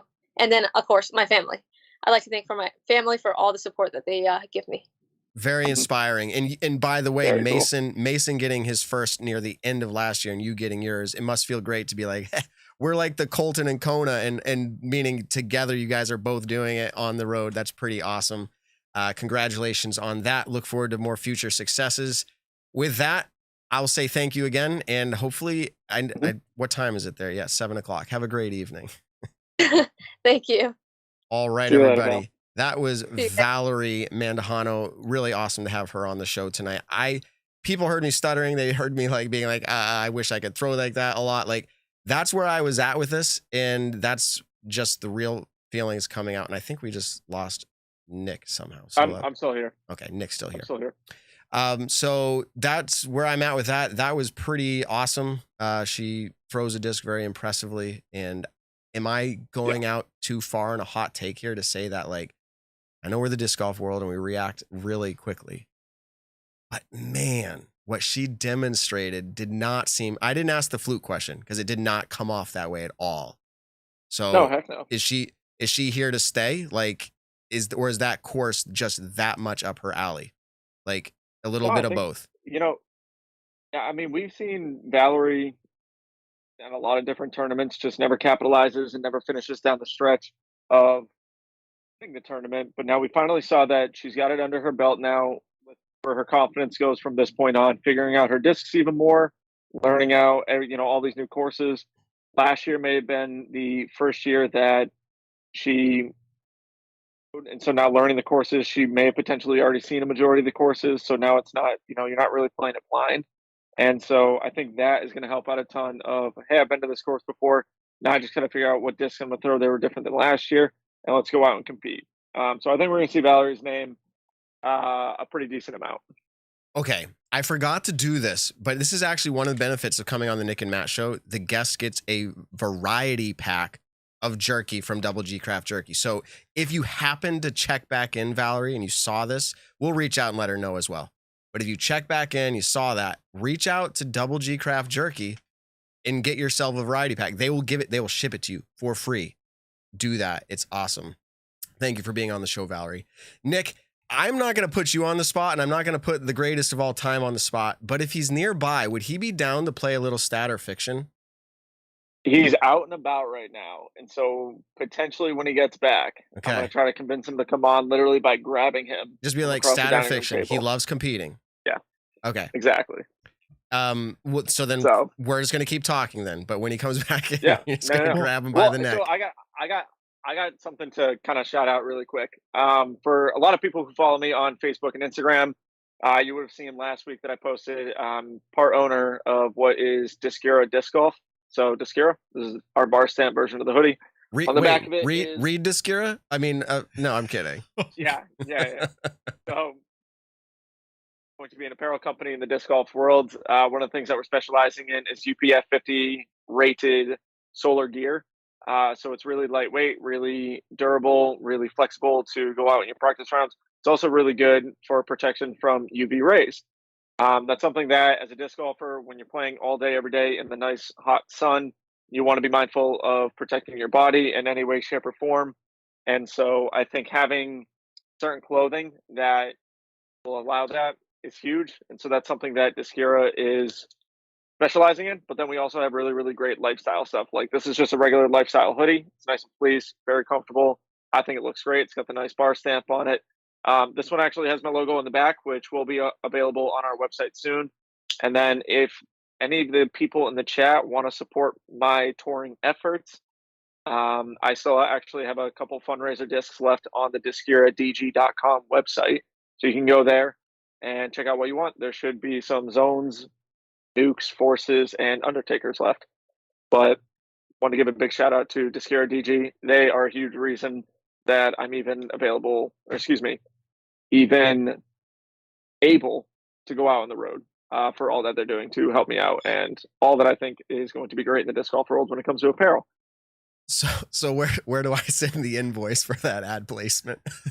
Yeah, no, I'm just kidding. You know, luckily being a part owner of this show gives me my own ads when I want.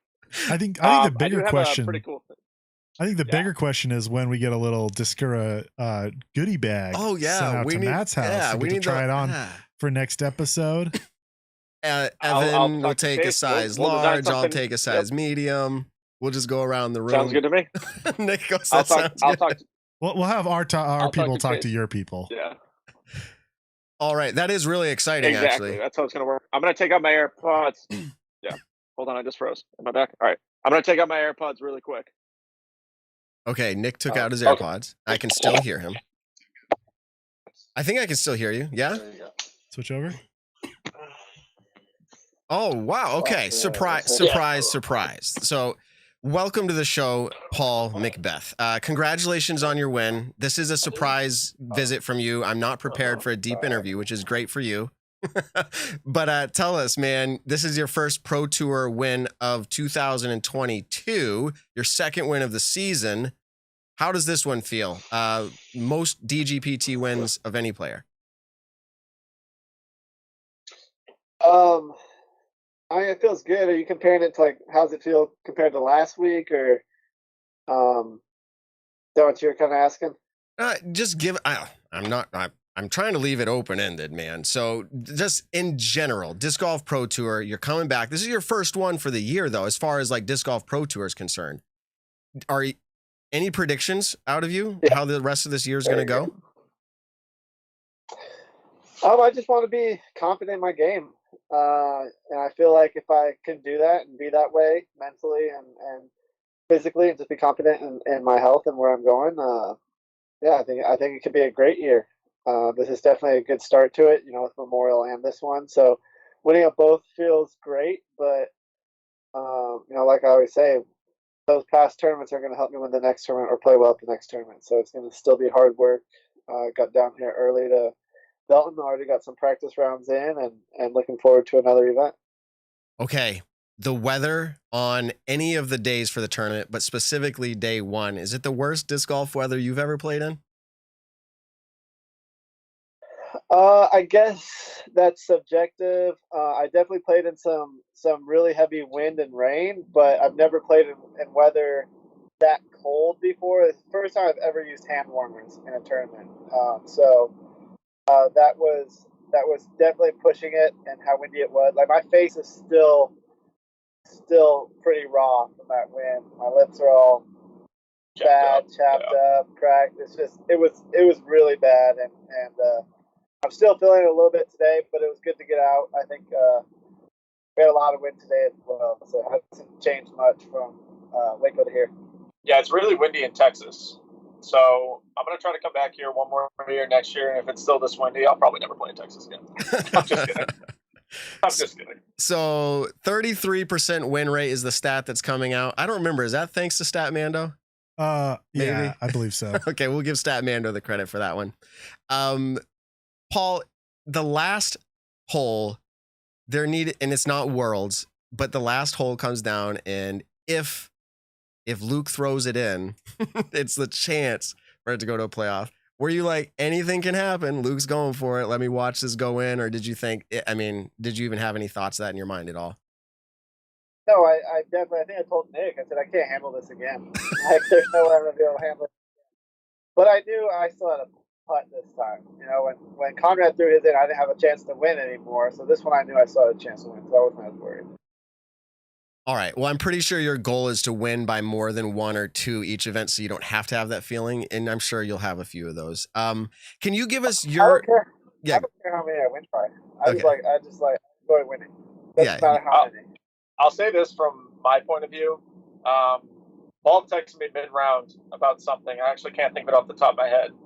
I think maybe, I forget what it was. He texted me, and I was like, weird. Paul texted me during his round, things must be going well. So I look at it, and he was like 6 through 8 or whatever. He was playing really well in the front 9.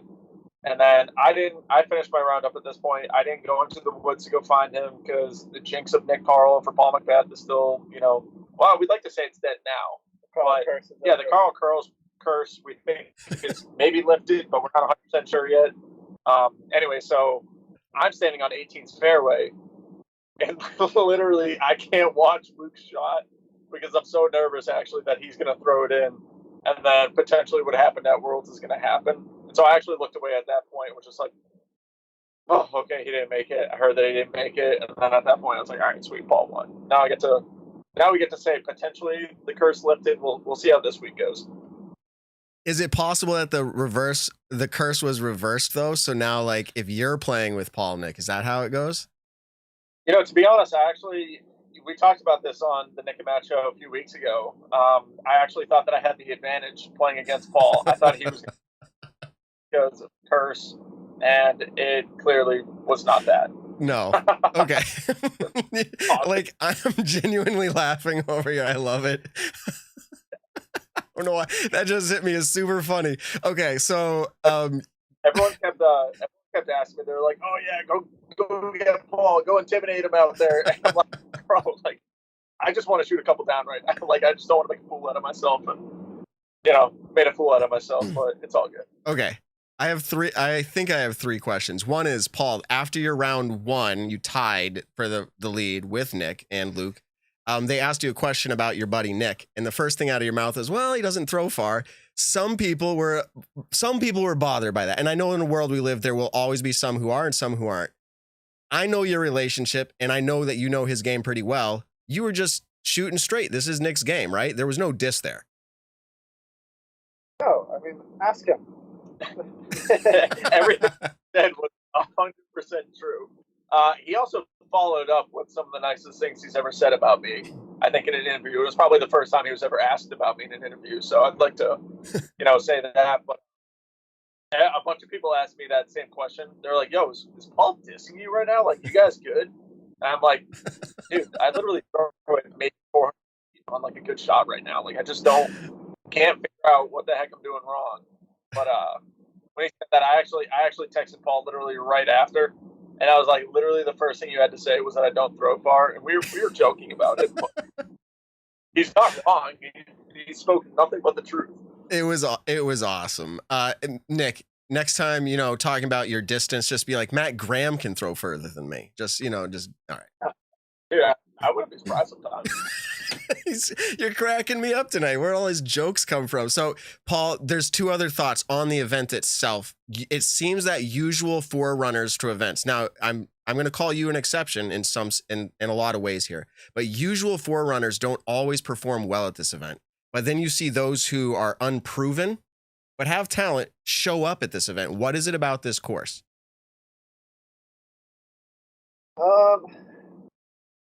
I think it's what I don't know I don't know how to say it without like knocking the course, but it's not that challenging of a course, like in the sense of the shots that are required. They're mostly like 1 shot or 2 shot. Like the par 4s are really all under 600 feet for the most part. So it's not like you're out there throwing hard and trying to control a drive or an upshot, or like, I don't know.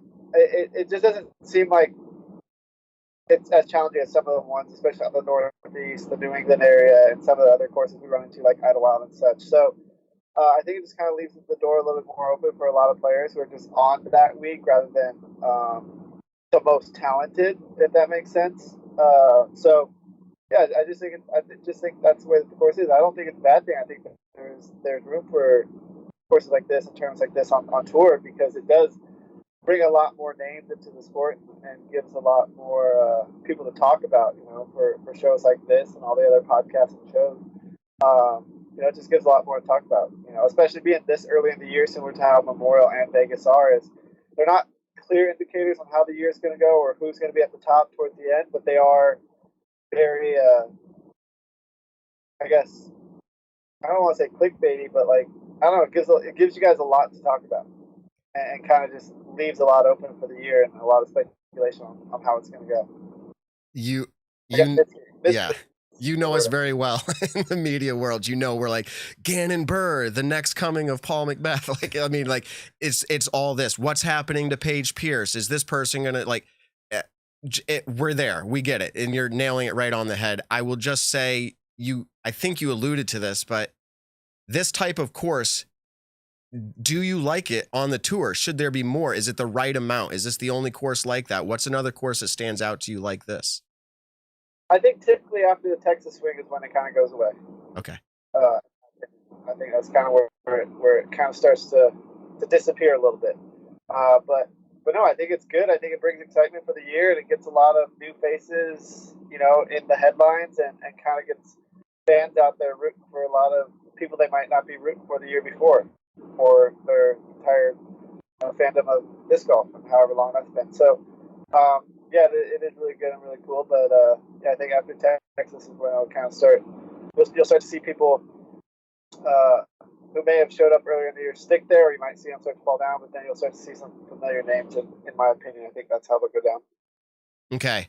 I'm putting my last question into two because I'm Matt Graham. And it's about your putt. How good is that putt feeling? And then the second one, unrelated altogether. Were you surprised and impressed by Luke Humphries, or were you expecting that? Putt feels great, especially in the circle. Feels really good. Feels really confident. I feel like I finally figured out the touch part of it and kind of what I've been missing. I feel like I've been trying to force the disc in there and trying to just like shove it into the basket, to where I really just need to trust myself and know my body has been doing this for years. So I just need to trust it. Outside the circle obviously needs a little bit more work, but that's just going to take time. I haven't really been focusing on that as much. I think the inside the circles are the big thing I needed to work on. And there was actually Luke Humphries' forehand really surprised me. His upshot, anytime he pulled out the forehand, I feel like he knew where it was going, especially with that mid-range he was throwing. I don't know what just that was, but whatever he was throwing there, anytime he pulled that out, I knew it was going to be really close to the basket. His forehand with the driver wasn't as dialed in, but still, 90% of the time it was going to be a great shot. So that was the most impressive part to me with his game. His putting is very, very solid too, but I've never really watched him play. Okay. Do you want to play a game with us, Stat or Fiction? Do you have time for that? It's a 3-question game. Sure, why not? Sure. He's like, if I say no, it's going to be awkward. We Stat or Fiction, presented by Stat Mando.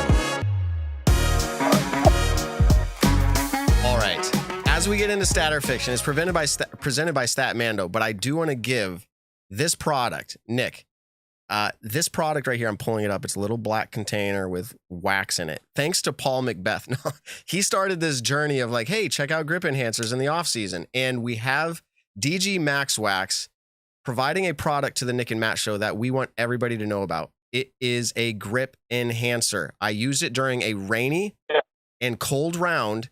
And almost, Nick, I don't know if you had it with you. You probably left it at home. But I tried this out in the cold and rain. And I'll tell you what, you get just the right amount on your fingers. It didn't matter that it was raining. I was able to grip the disc. It was fantastic. This guy is working really hard to get this product out there. Paul, you don't have to talk about the product unless you've had experience with it, but is spinning the disc faster going to help improve? I mean, all things considered, spinning the disc faster is going to help somebody throw further, right? I mean, is that how it works? Yeah, scientifically. Okay. Paul agrees, everybody, that scientifically it says that. This product helps me spin the disc faster in the rain, no matter the conditions. So it smells good. Nick, is that your favorite part, the chapstick bottle?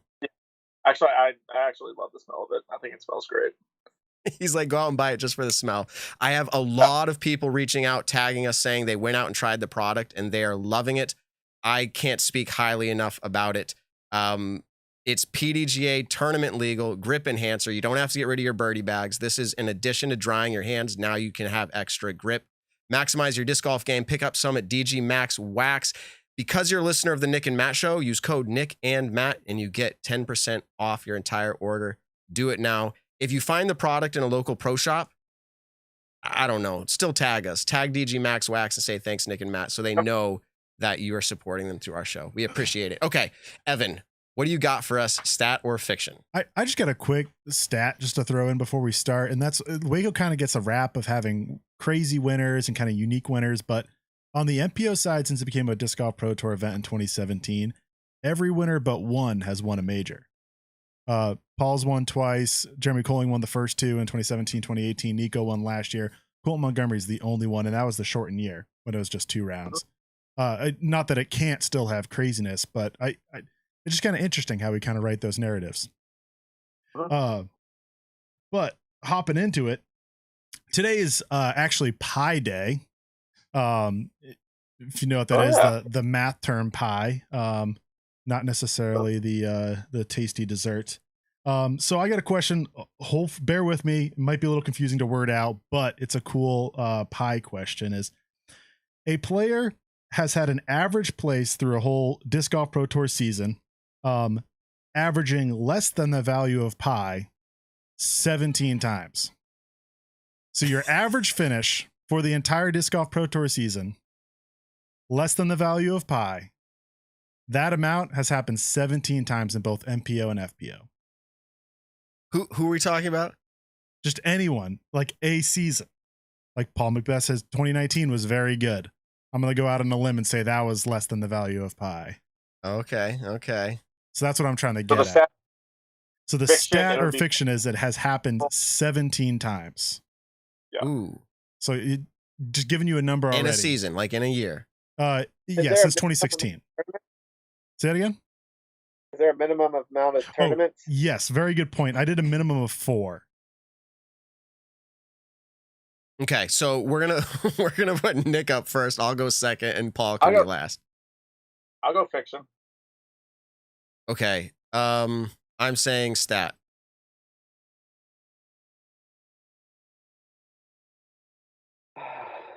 I guess I'm gonna go stat as well because I feel like 17 is that number is for a reason. It is a stat, and yeah, you're kind of right. 17 just is right, so that's why I chose it.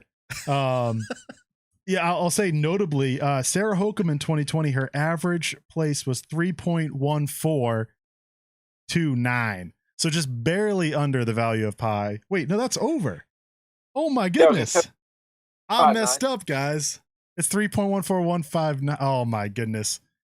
Yeah. 4159. So Nick gets a point. Hey, if he said 6, I would have said fiction. Just saying. I said fiction. You know how this game originated? Because listen, Paul, if you heard the story, he called out how much you made at Ledgestone over like the course of the event, and he said some astronomical, like you've made $100,000 at Ledgestone, and we're sitting here on the show like, that is incredible. Like we're losing our minds, and then later he's like, oh, that wasn't a real stat. So that's where this whole segment came from. Okay. With that out of the way, that's a wash. It's a wash. We both everyone gets a point except for me. Yeah. and I'll fully admit, I had this wrong earlier because I was talking to some people trying to come up with stats. And I had pi as 3.1459, but it's 159. So that's why this one showed up. And I just thought it was cool that I was so close, and now I'm realizing I'm wrong. All right, give us number 2. My apologies. We're ditching all the pie talk. March Madness is starting this week. Selection Sunday was yesterday. So I got one that's kind of related. There have been more PDGA Pro World Champions in total, counting their wins from Texas in MPO and FPO, than March Madness winners from Texas, as in the schools from Texas. And that's men and women's as well. This is so far out for me. I'm not like into that as much. So But Paige Pierce is from Texas. okay, yes. She has won Worlds 5 times. So there's been at least 5 winners from Texas, men and women. So now think of all the other times that a Texas winner has happened. In any of PDGA Open division. Pro Worlds. Oh, Pro World. Okay. Yeah, sorry if this is confusing. I'm trying to have it be fun for March Madness being this week. This is fine. I'm up first, then Paul, then Nick. So total wins in Pro Worlds and you gave us from PDGA players from Pierce Texas already. PDGA Pierce, I said. is more than the total wins from schools from Texas March Madness tournament, final victory. I'm making this way more confusing than it is. I'm sorry. That's okay. But if it makes sense, if not, ask me. You're doing only men's? Men and women's for both Pro Worlds and March Madness. And it's March Madness Championship. It's not just a win in the tournament. And it's a total. So if we're doing MPO and FPO, it'd be total. So we know Paige has 5. And I'm thinking of the other Texas players. I shouldn't say a lot of this out loud. So the stat or fiction is there's more in disc golf essentially than March Madness. Oh, there is, yes, stat. I'm saying there's fewer PDGA World titles in Texas. So what is that? That is so that's fiction.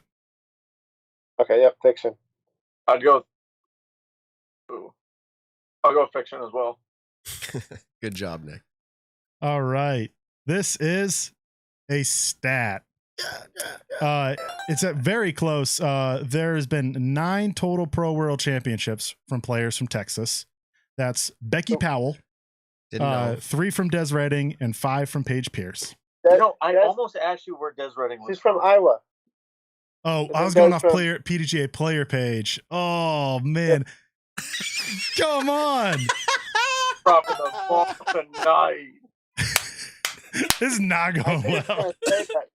So I almost asked you. I was like, no, that's a great point. I feel like Texas, because her and Jordan, I think, are from the same area. Yeah, and they're both. No, you're absolutely. She is from Iowa, but this is the tough thing about doing locations for disc golf. I think Jay's. Because her location right now is in Texas. If you go to like the Wikipedia page for PGA Pro Worlds, it has Des Redding is listed from Texas. That's what I was going off of. Like, Paul, you're still listed from California. But that's a fair question. Like, I would say when Paul won, I would say most of your worlds are from California. No, I've never I've never lived in California when I won Pro Worlds. Okay. But I'm from California. Yeah, so I'm from California. Yeah, Paul and Des are kind of treating it the opposite, where Paul's still saying where he's from, Huntington Beach, and Des is now where she's located in Texas. Okay. Well, to be I look at it like where I'm from versus where I live. Yeah. Yes. Got it. I was thinking Des in my head, and I knew Paige, so I was up to 8 in my head, and that's what I went off of, and I said it's a pretty good number. So that's another points for both. I think Ben did that. There we go. So we're tied again. Oh my goodness. Now my question is, if we take Des off of that list, you said there's 6 of them now. Yeah. So does that change? Let me tie. Let me cover the. No, it would go in favor of fiction, as in March Madness would have more. So I'll go over those real quick just because it is interesting. Baylor won last year in men's. Texas Western won in 1966. And then on the women's side, Baylor has won 3 times, Texas A&M, Texas Tech, and University of Texas. How many times has Baylor's women's won? 3 times. Okay. Yeah. Yeah, it must be Texas Western from the Glory Road movie. Yeah, Texas Western's on the men's side in 1966. All right, this question. So interesting, This question is a big one here. Let's see what we can do. The game now is this question a stat or fiction about stat or fiction? Yeah, right. You have to say I just gotta scrap everything and go super simple because this is that first L really. This is I'm 0 for 2 so far. Oh man. Okay. So let's cross our fingers on this one. Since Valerie Mandujano started playing FPO in February of 2018. She has won the most FPO tournaments in the state of Texas. Okay, we're back to Texas. This is her wins in Texas, not that she's from Texas. All right. This is the event being in Texas, regardless of what the player lists on their PGA profile. And Paul, you are up. Okay, so you're saying Valerie Mandujano's won more tournaments in Texas than any other female? Yes, since the start of 2018. Since 2018, yes. Stat. Oh, That was Nick, quick. you're up. FPO? FPO, yep. Stat. Well, because he said it so confidently, I know there's a record being kept of all of our stats. If he's that confident, but now that look at, I can see them on camera. They're like talking back and forth, like, is this right or wrong? And the way he asked, he said like, wait, FPO, and he said yeah, and then he thought about it a second. He's like, oh, okay. He wasn't as sure, but I'm gonna have to go off of that. I'm gonna have to say yes. She lives there. She's played MPO for a while. I'm gonna say stat. We're gonna have a tiebreaker either way. All right. This is fiction. And I knew going into it that there's going to be qualifiers. Playoffs, here we go. But it is absolutely true. But it's a great discussion for how we consider wins. Okay. There is a player named Amanda Hart who has 38 FPO wins since the start of 2018. Only 6 of those come with someone else in the field, though. I knew that was going to be the case of it. I knew there was going to be someone in a random part of Texas winning tournaments with 0 players at it. Yeah. So is that a winner or is that first place? As the PDGA records it, it is a win. Okay. It counts on their profile. They got a first place. I'm just counting up how many first place they have. Oh, man.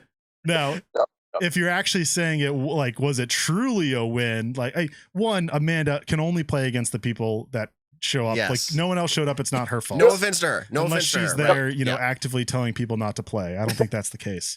Is that counting leagues and flex starts? It'll count all of those. Yes. Ooh. So it could be a flex start with, well, no, sorry, not leagues, but it will count flex starts or any other like C tier. That could just be one round on a random Friday or something. I don't know.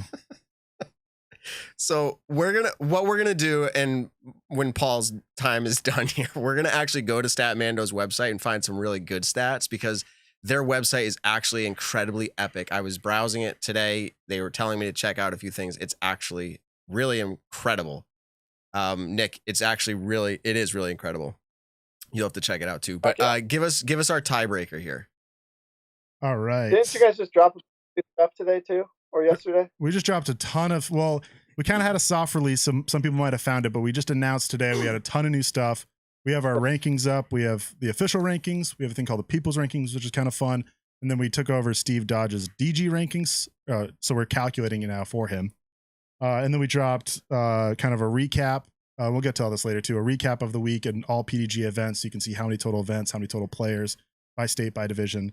And then also kind of a module called Stat Zone where we just kind of dumped a bunch of ideas we had. And so like if you want to see who's won the most majors of all time, or how someone averages in majors and a table of all of them together by division, you can go look at that now. It's a library. Like I was a little bit blown away and I'm going to spend more time with it. So we have check the head against Nick and I'm 13-0. The head-to-heads, yeah. Well, okay. I'm trying to think of a good tiebreaker, and I do know of this. What is Paul rank? So Paul just took over first, yes, this week. Yeah. Am I ranked? Yes. Yeah. So that's the question. Paul looked it up. Look that up. Can we do the over-under?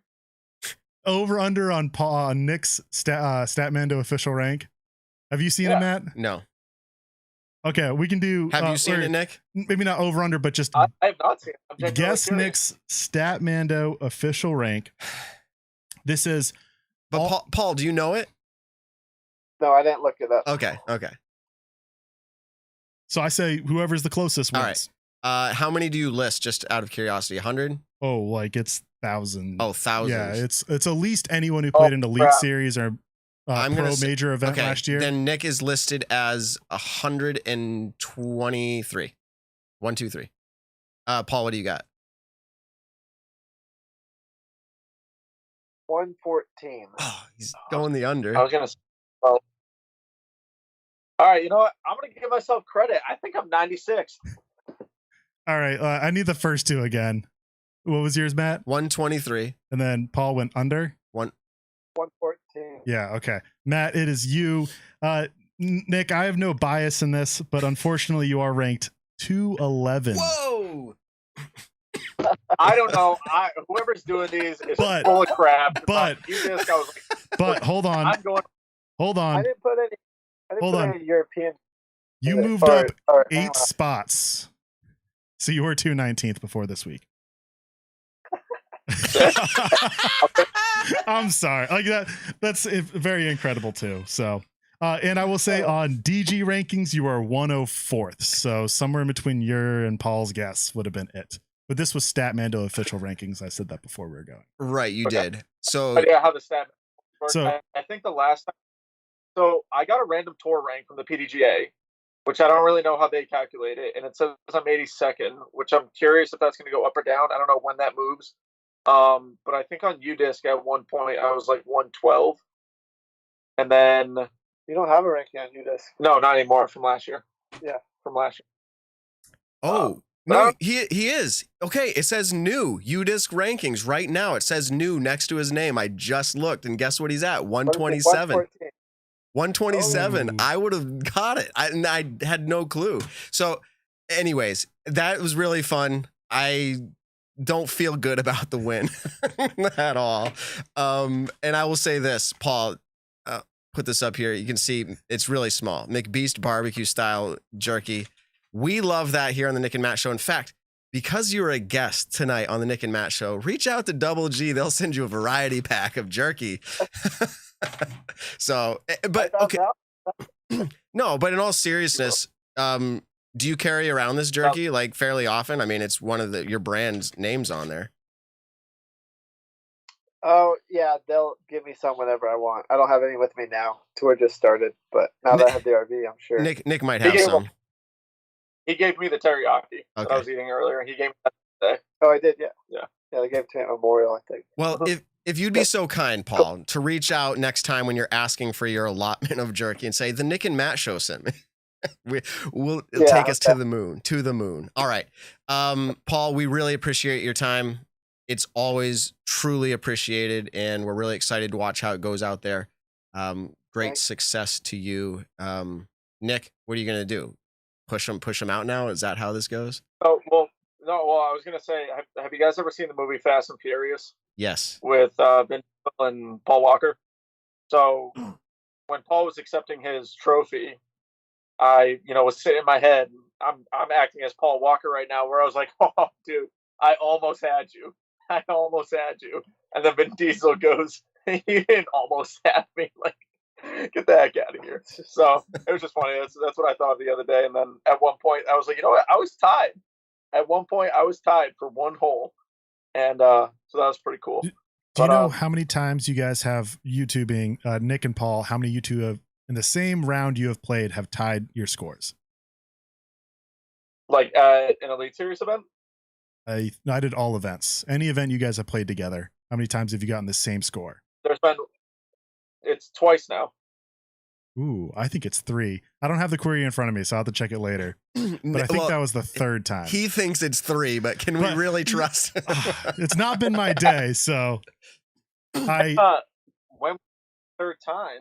I don't have it in front of me, so I was thinking about bringing it up earlier, but So round 3 at Vegas last year, we both tied the same round. that was definitely one of them.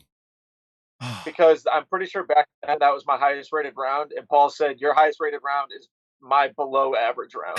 Yeah, they were both under 1040. I think that one was in the 1030s, and the other one was in the 1010s. I think it was 1038 rated. Yeah, the other one was in the 1010s. I can't remember what event it was. That's something Nick says, and then has me agree with it, and then says that I said it. Yeah, probably. It was probably something like that. I probably did say that to like crap on myself, but I felt great. I mean, it was great. I really want to know what the other time would have been. I'll look it up when I get home. It'll be a little post-show exclusive, I guess.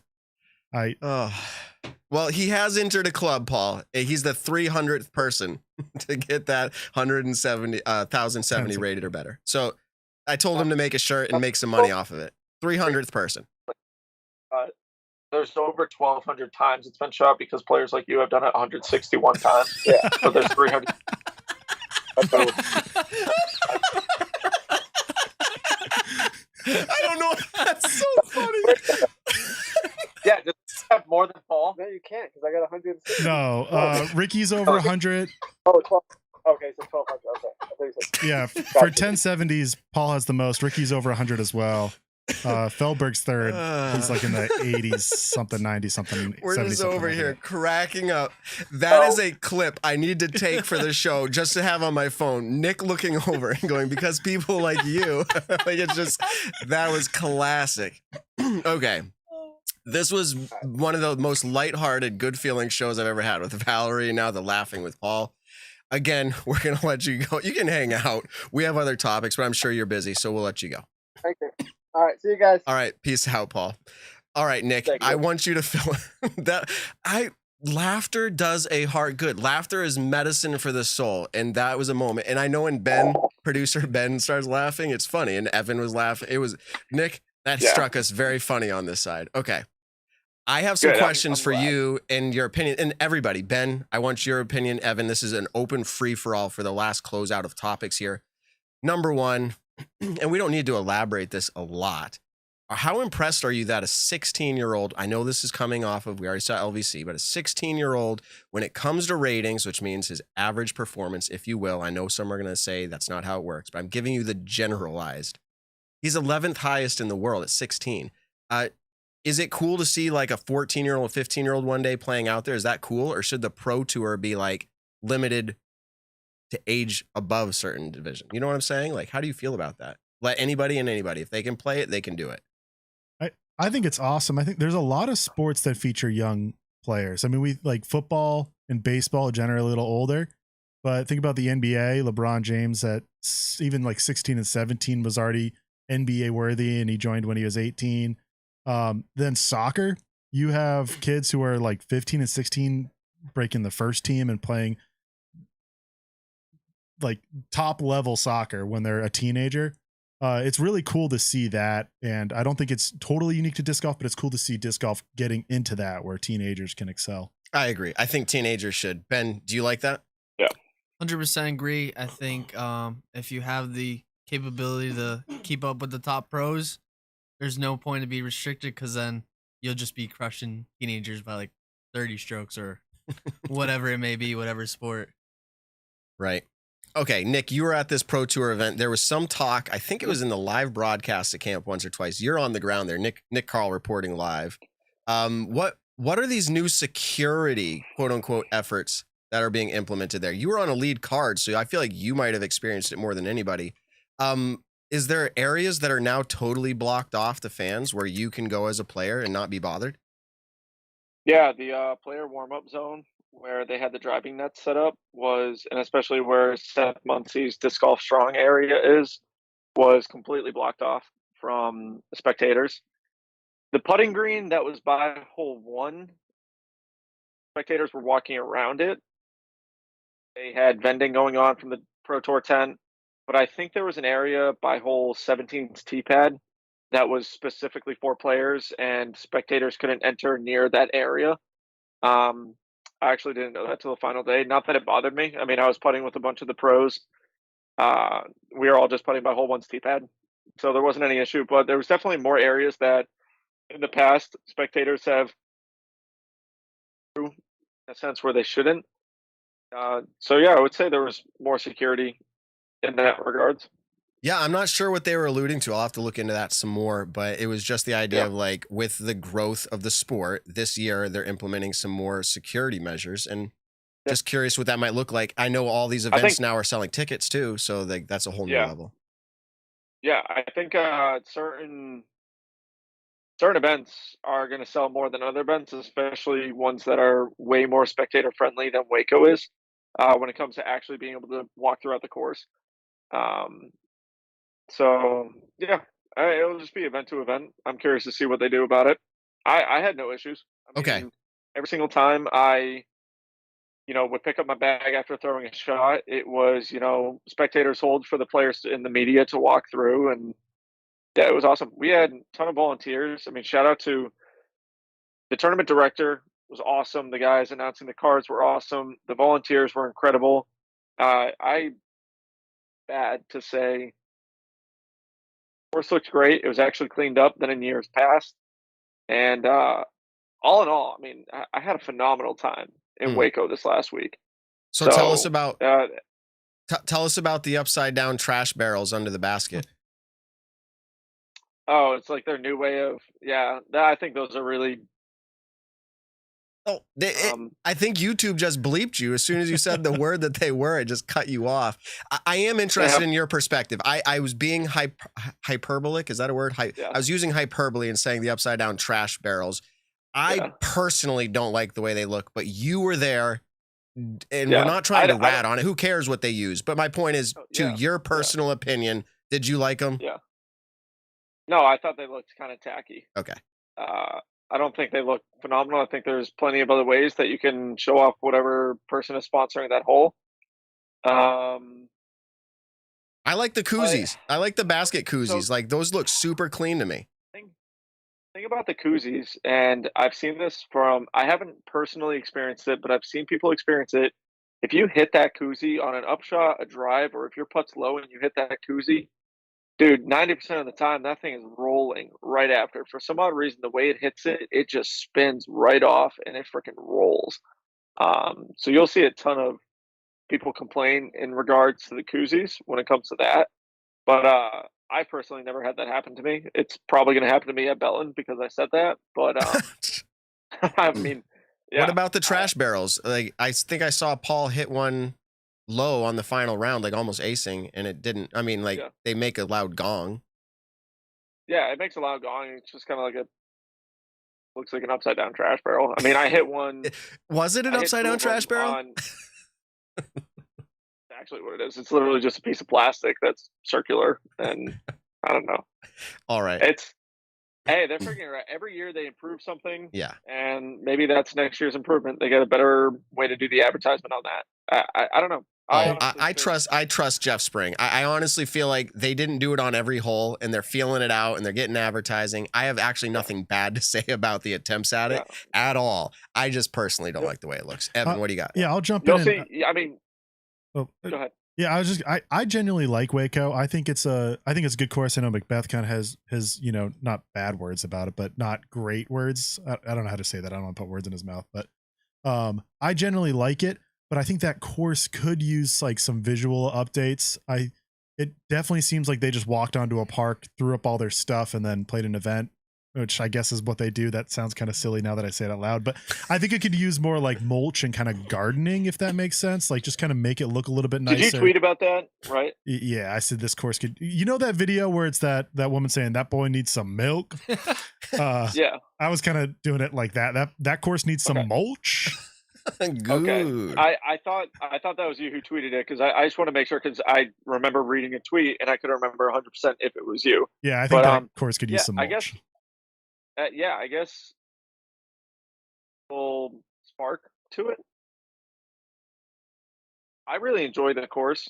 I think it's very fun to play. I think there are some great holes at it. I think there are some kind of black holes at it. Like, I hate, for some odd reason, hole 8 at that course.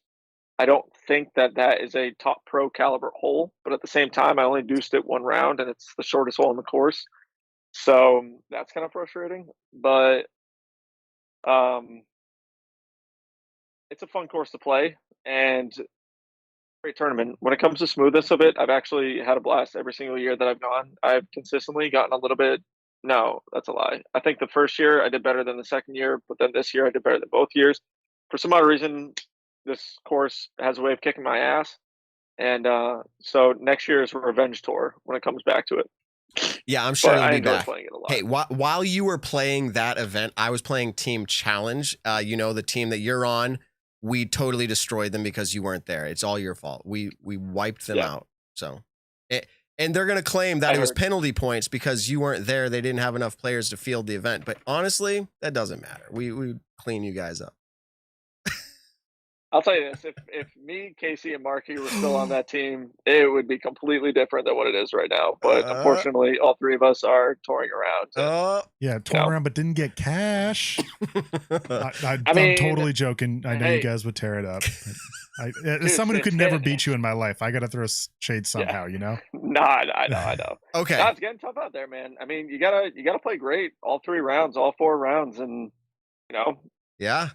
Tournament's different. It's really, really fun to see. It's funny. I scored very well in the worst conditions, and then 2 of the days that it was definitely better conditions to score in, I didn't score well. It's disc golf is wild, you know. Okay, and I love to it, be though. fair, Nick, I did that one because I'm your friend. I called out that match because it was a rivalry. Those are 2 home teams, Yeah. and I did that. Oh, But yeah, also, yeah. I have people messaging me telling me to rub it into Nick. So I was like, oh, okay, I'll do it. It doesn't hurt as much right now because I'm He's not like, there. yeah. I'll tell you this. And you were And you were. I'll say it for you. You were lead card at a pro tour event. Like, who cares what's happening at Team Challenge? Yeah. I'll tell you this. If I was there, I wouldn't have lost a single point that day. So, Nick, and a second take it out. question. Second question. Are you wearing pants? I'm wearing shorts. Remember Jeremy calling in this question? Like 2 seasons ago, he's like, in my final remember 2 truths and a lie? And he's like, am I wearing pants? Yeah. That's what it was. I was wondering. I was just like, wait. Yeah. Okay, sorry. I'm People wearing that have been shorts. around I a got while very will well shorts on. remember that. They'll be like, oh, I remember that. But that was a long time ago.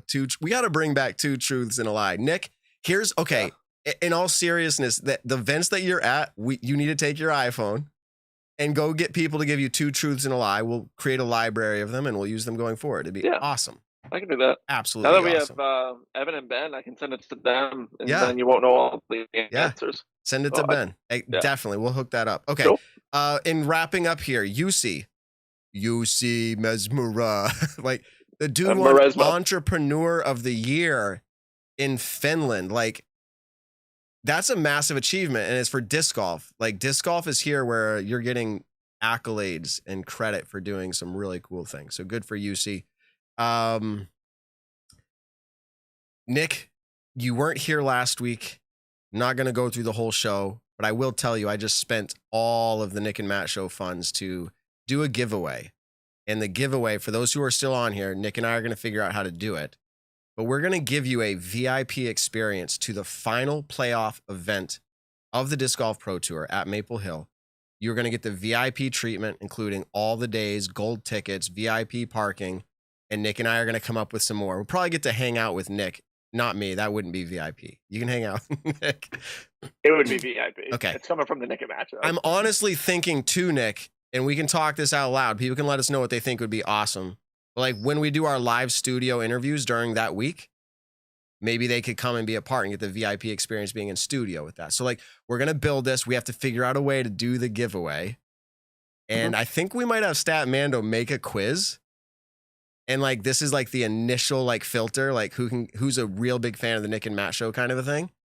We get like, 10,000 people take the quiz. Only 50 of our true fans get it right. Then we limit the field. So we'll figure out a way to do that, but that's what we're going to do.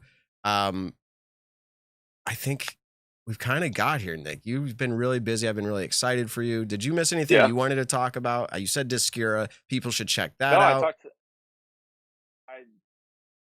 You guys go on to, I'm very close. DiscuraDG.com. I'm super excited to finally for the business world of disc golf.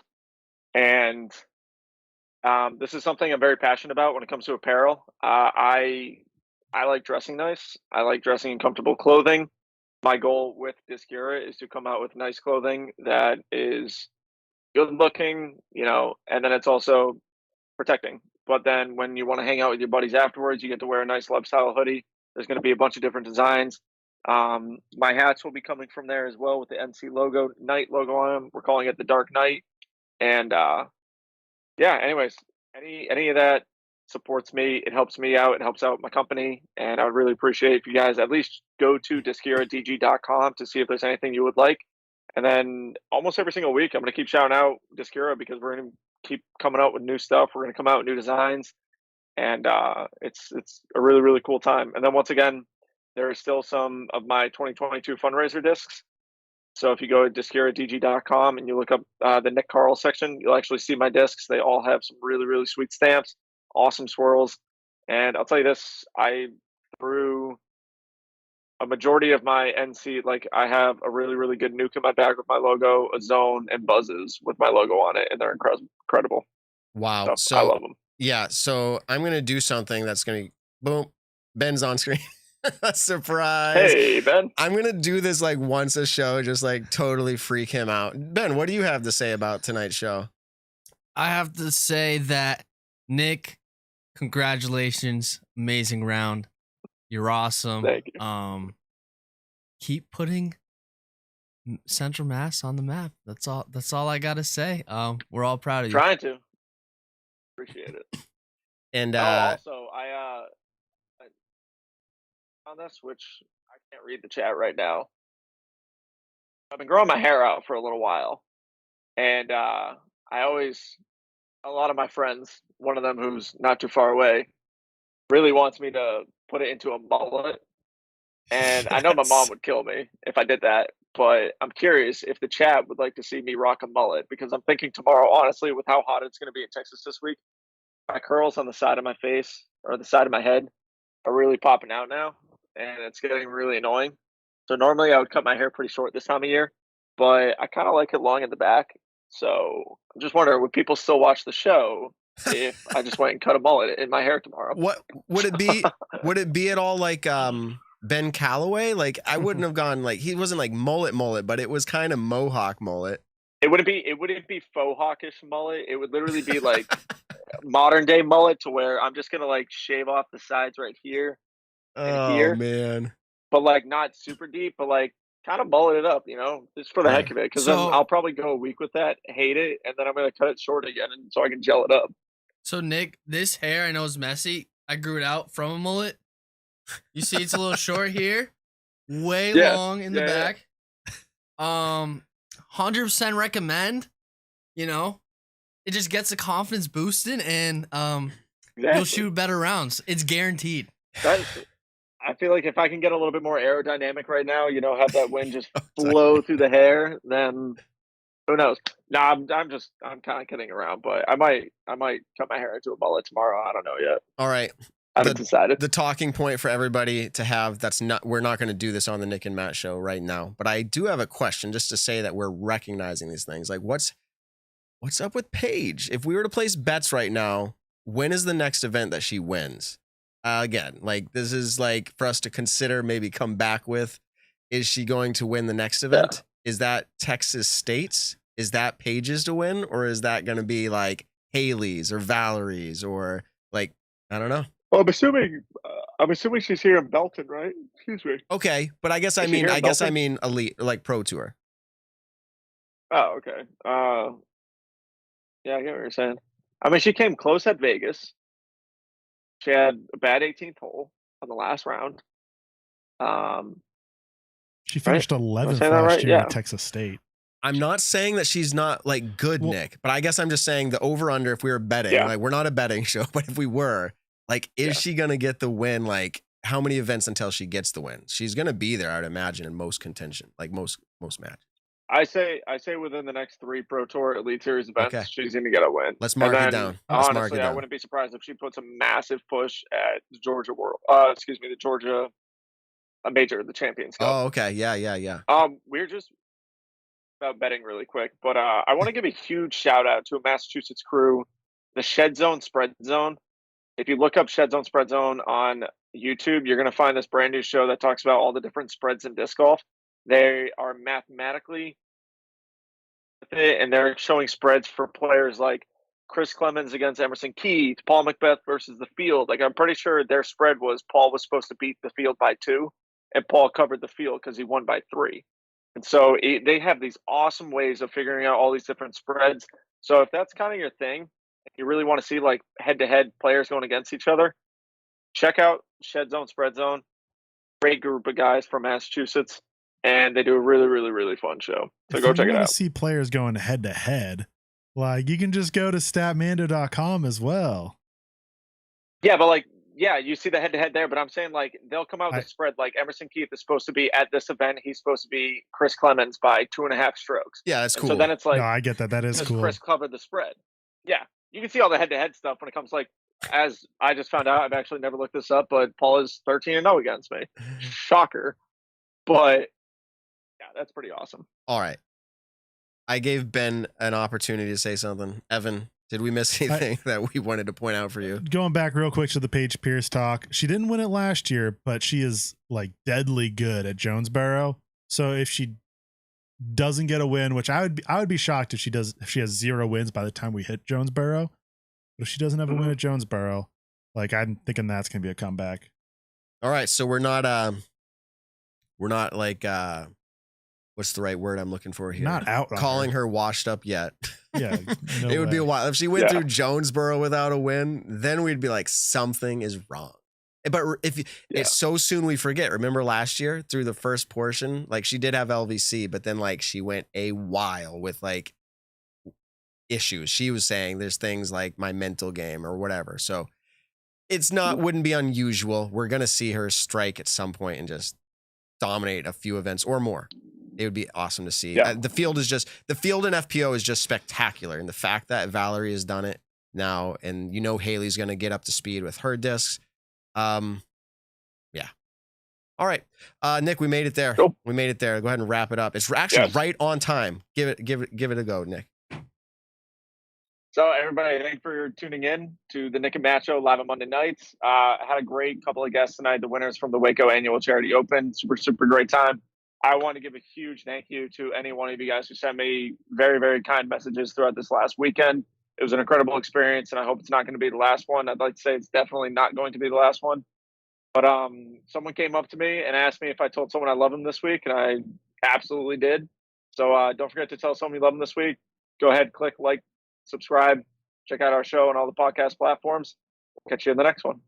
Ben, Evan, Nick, you guys are awesome. Peace out.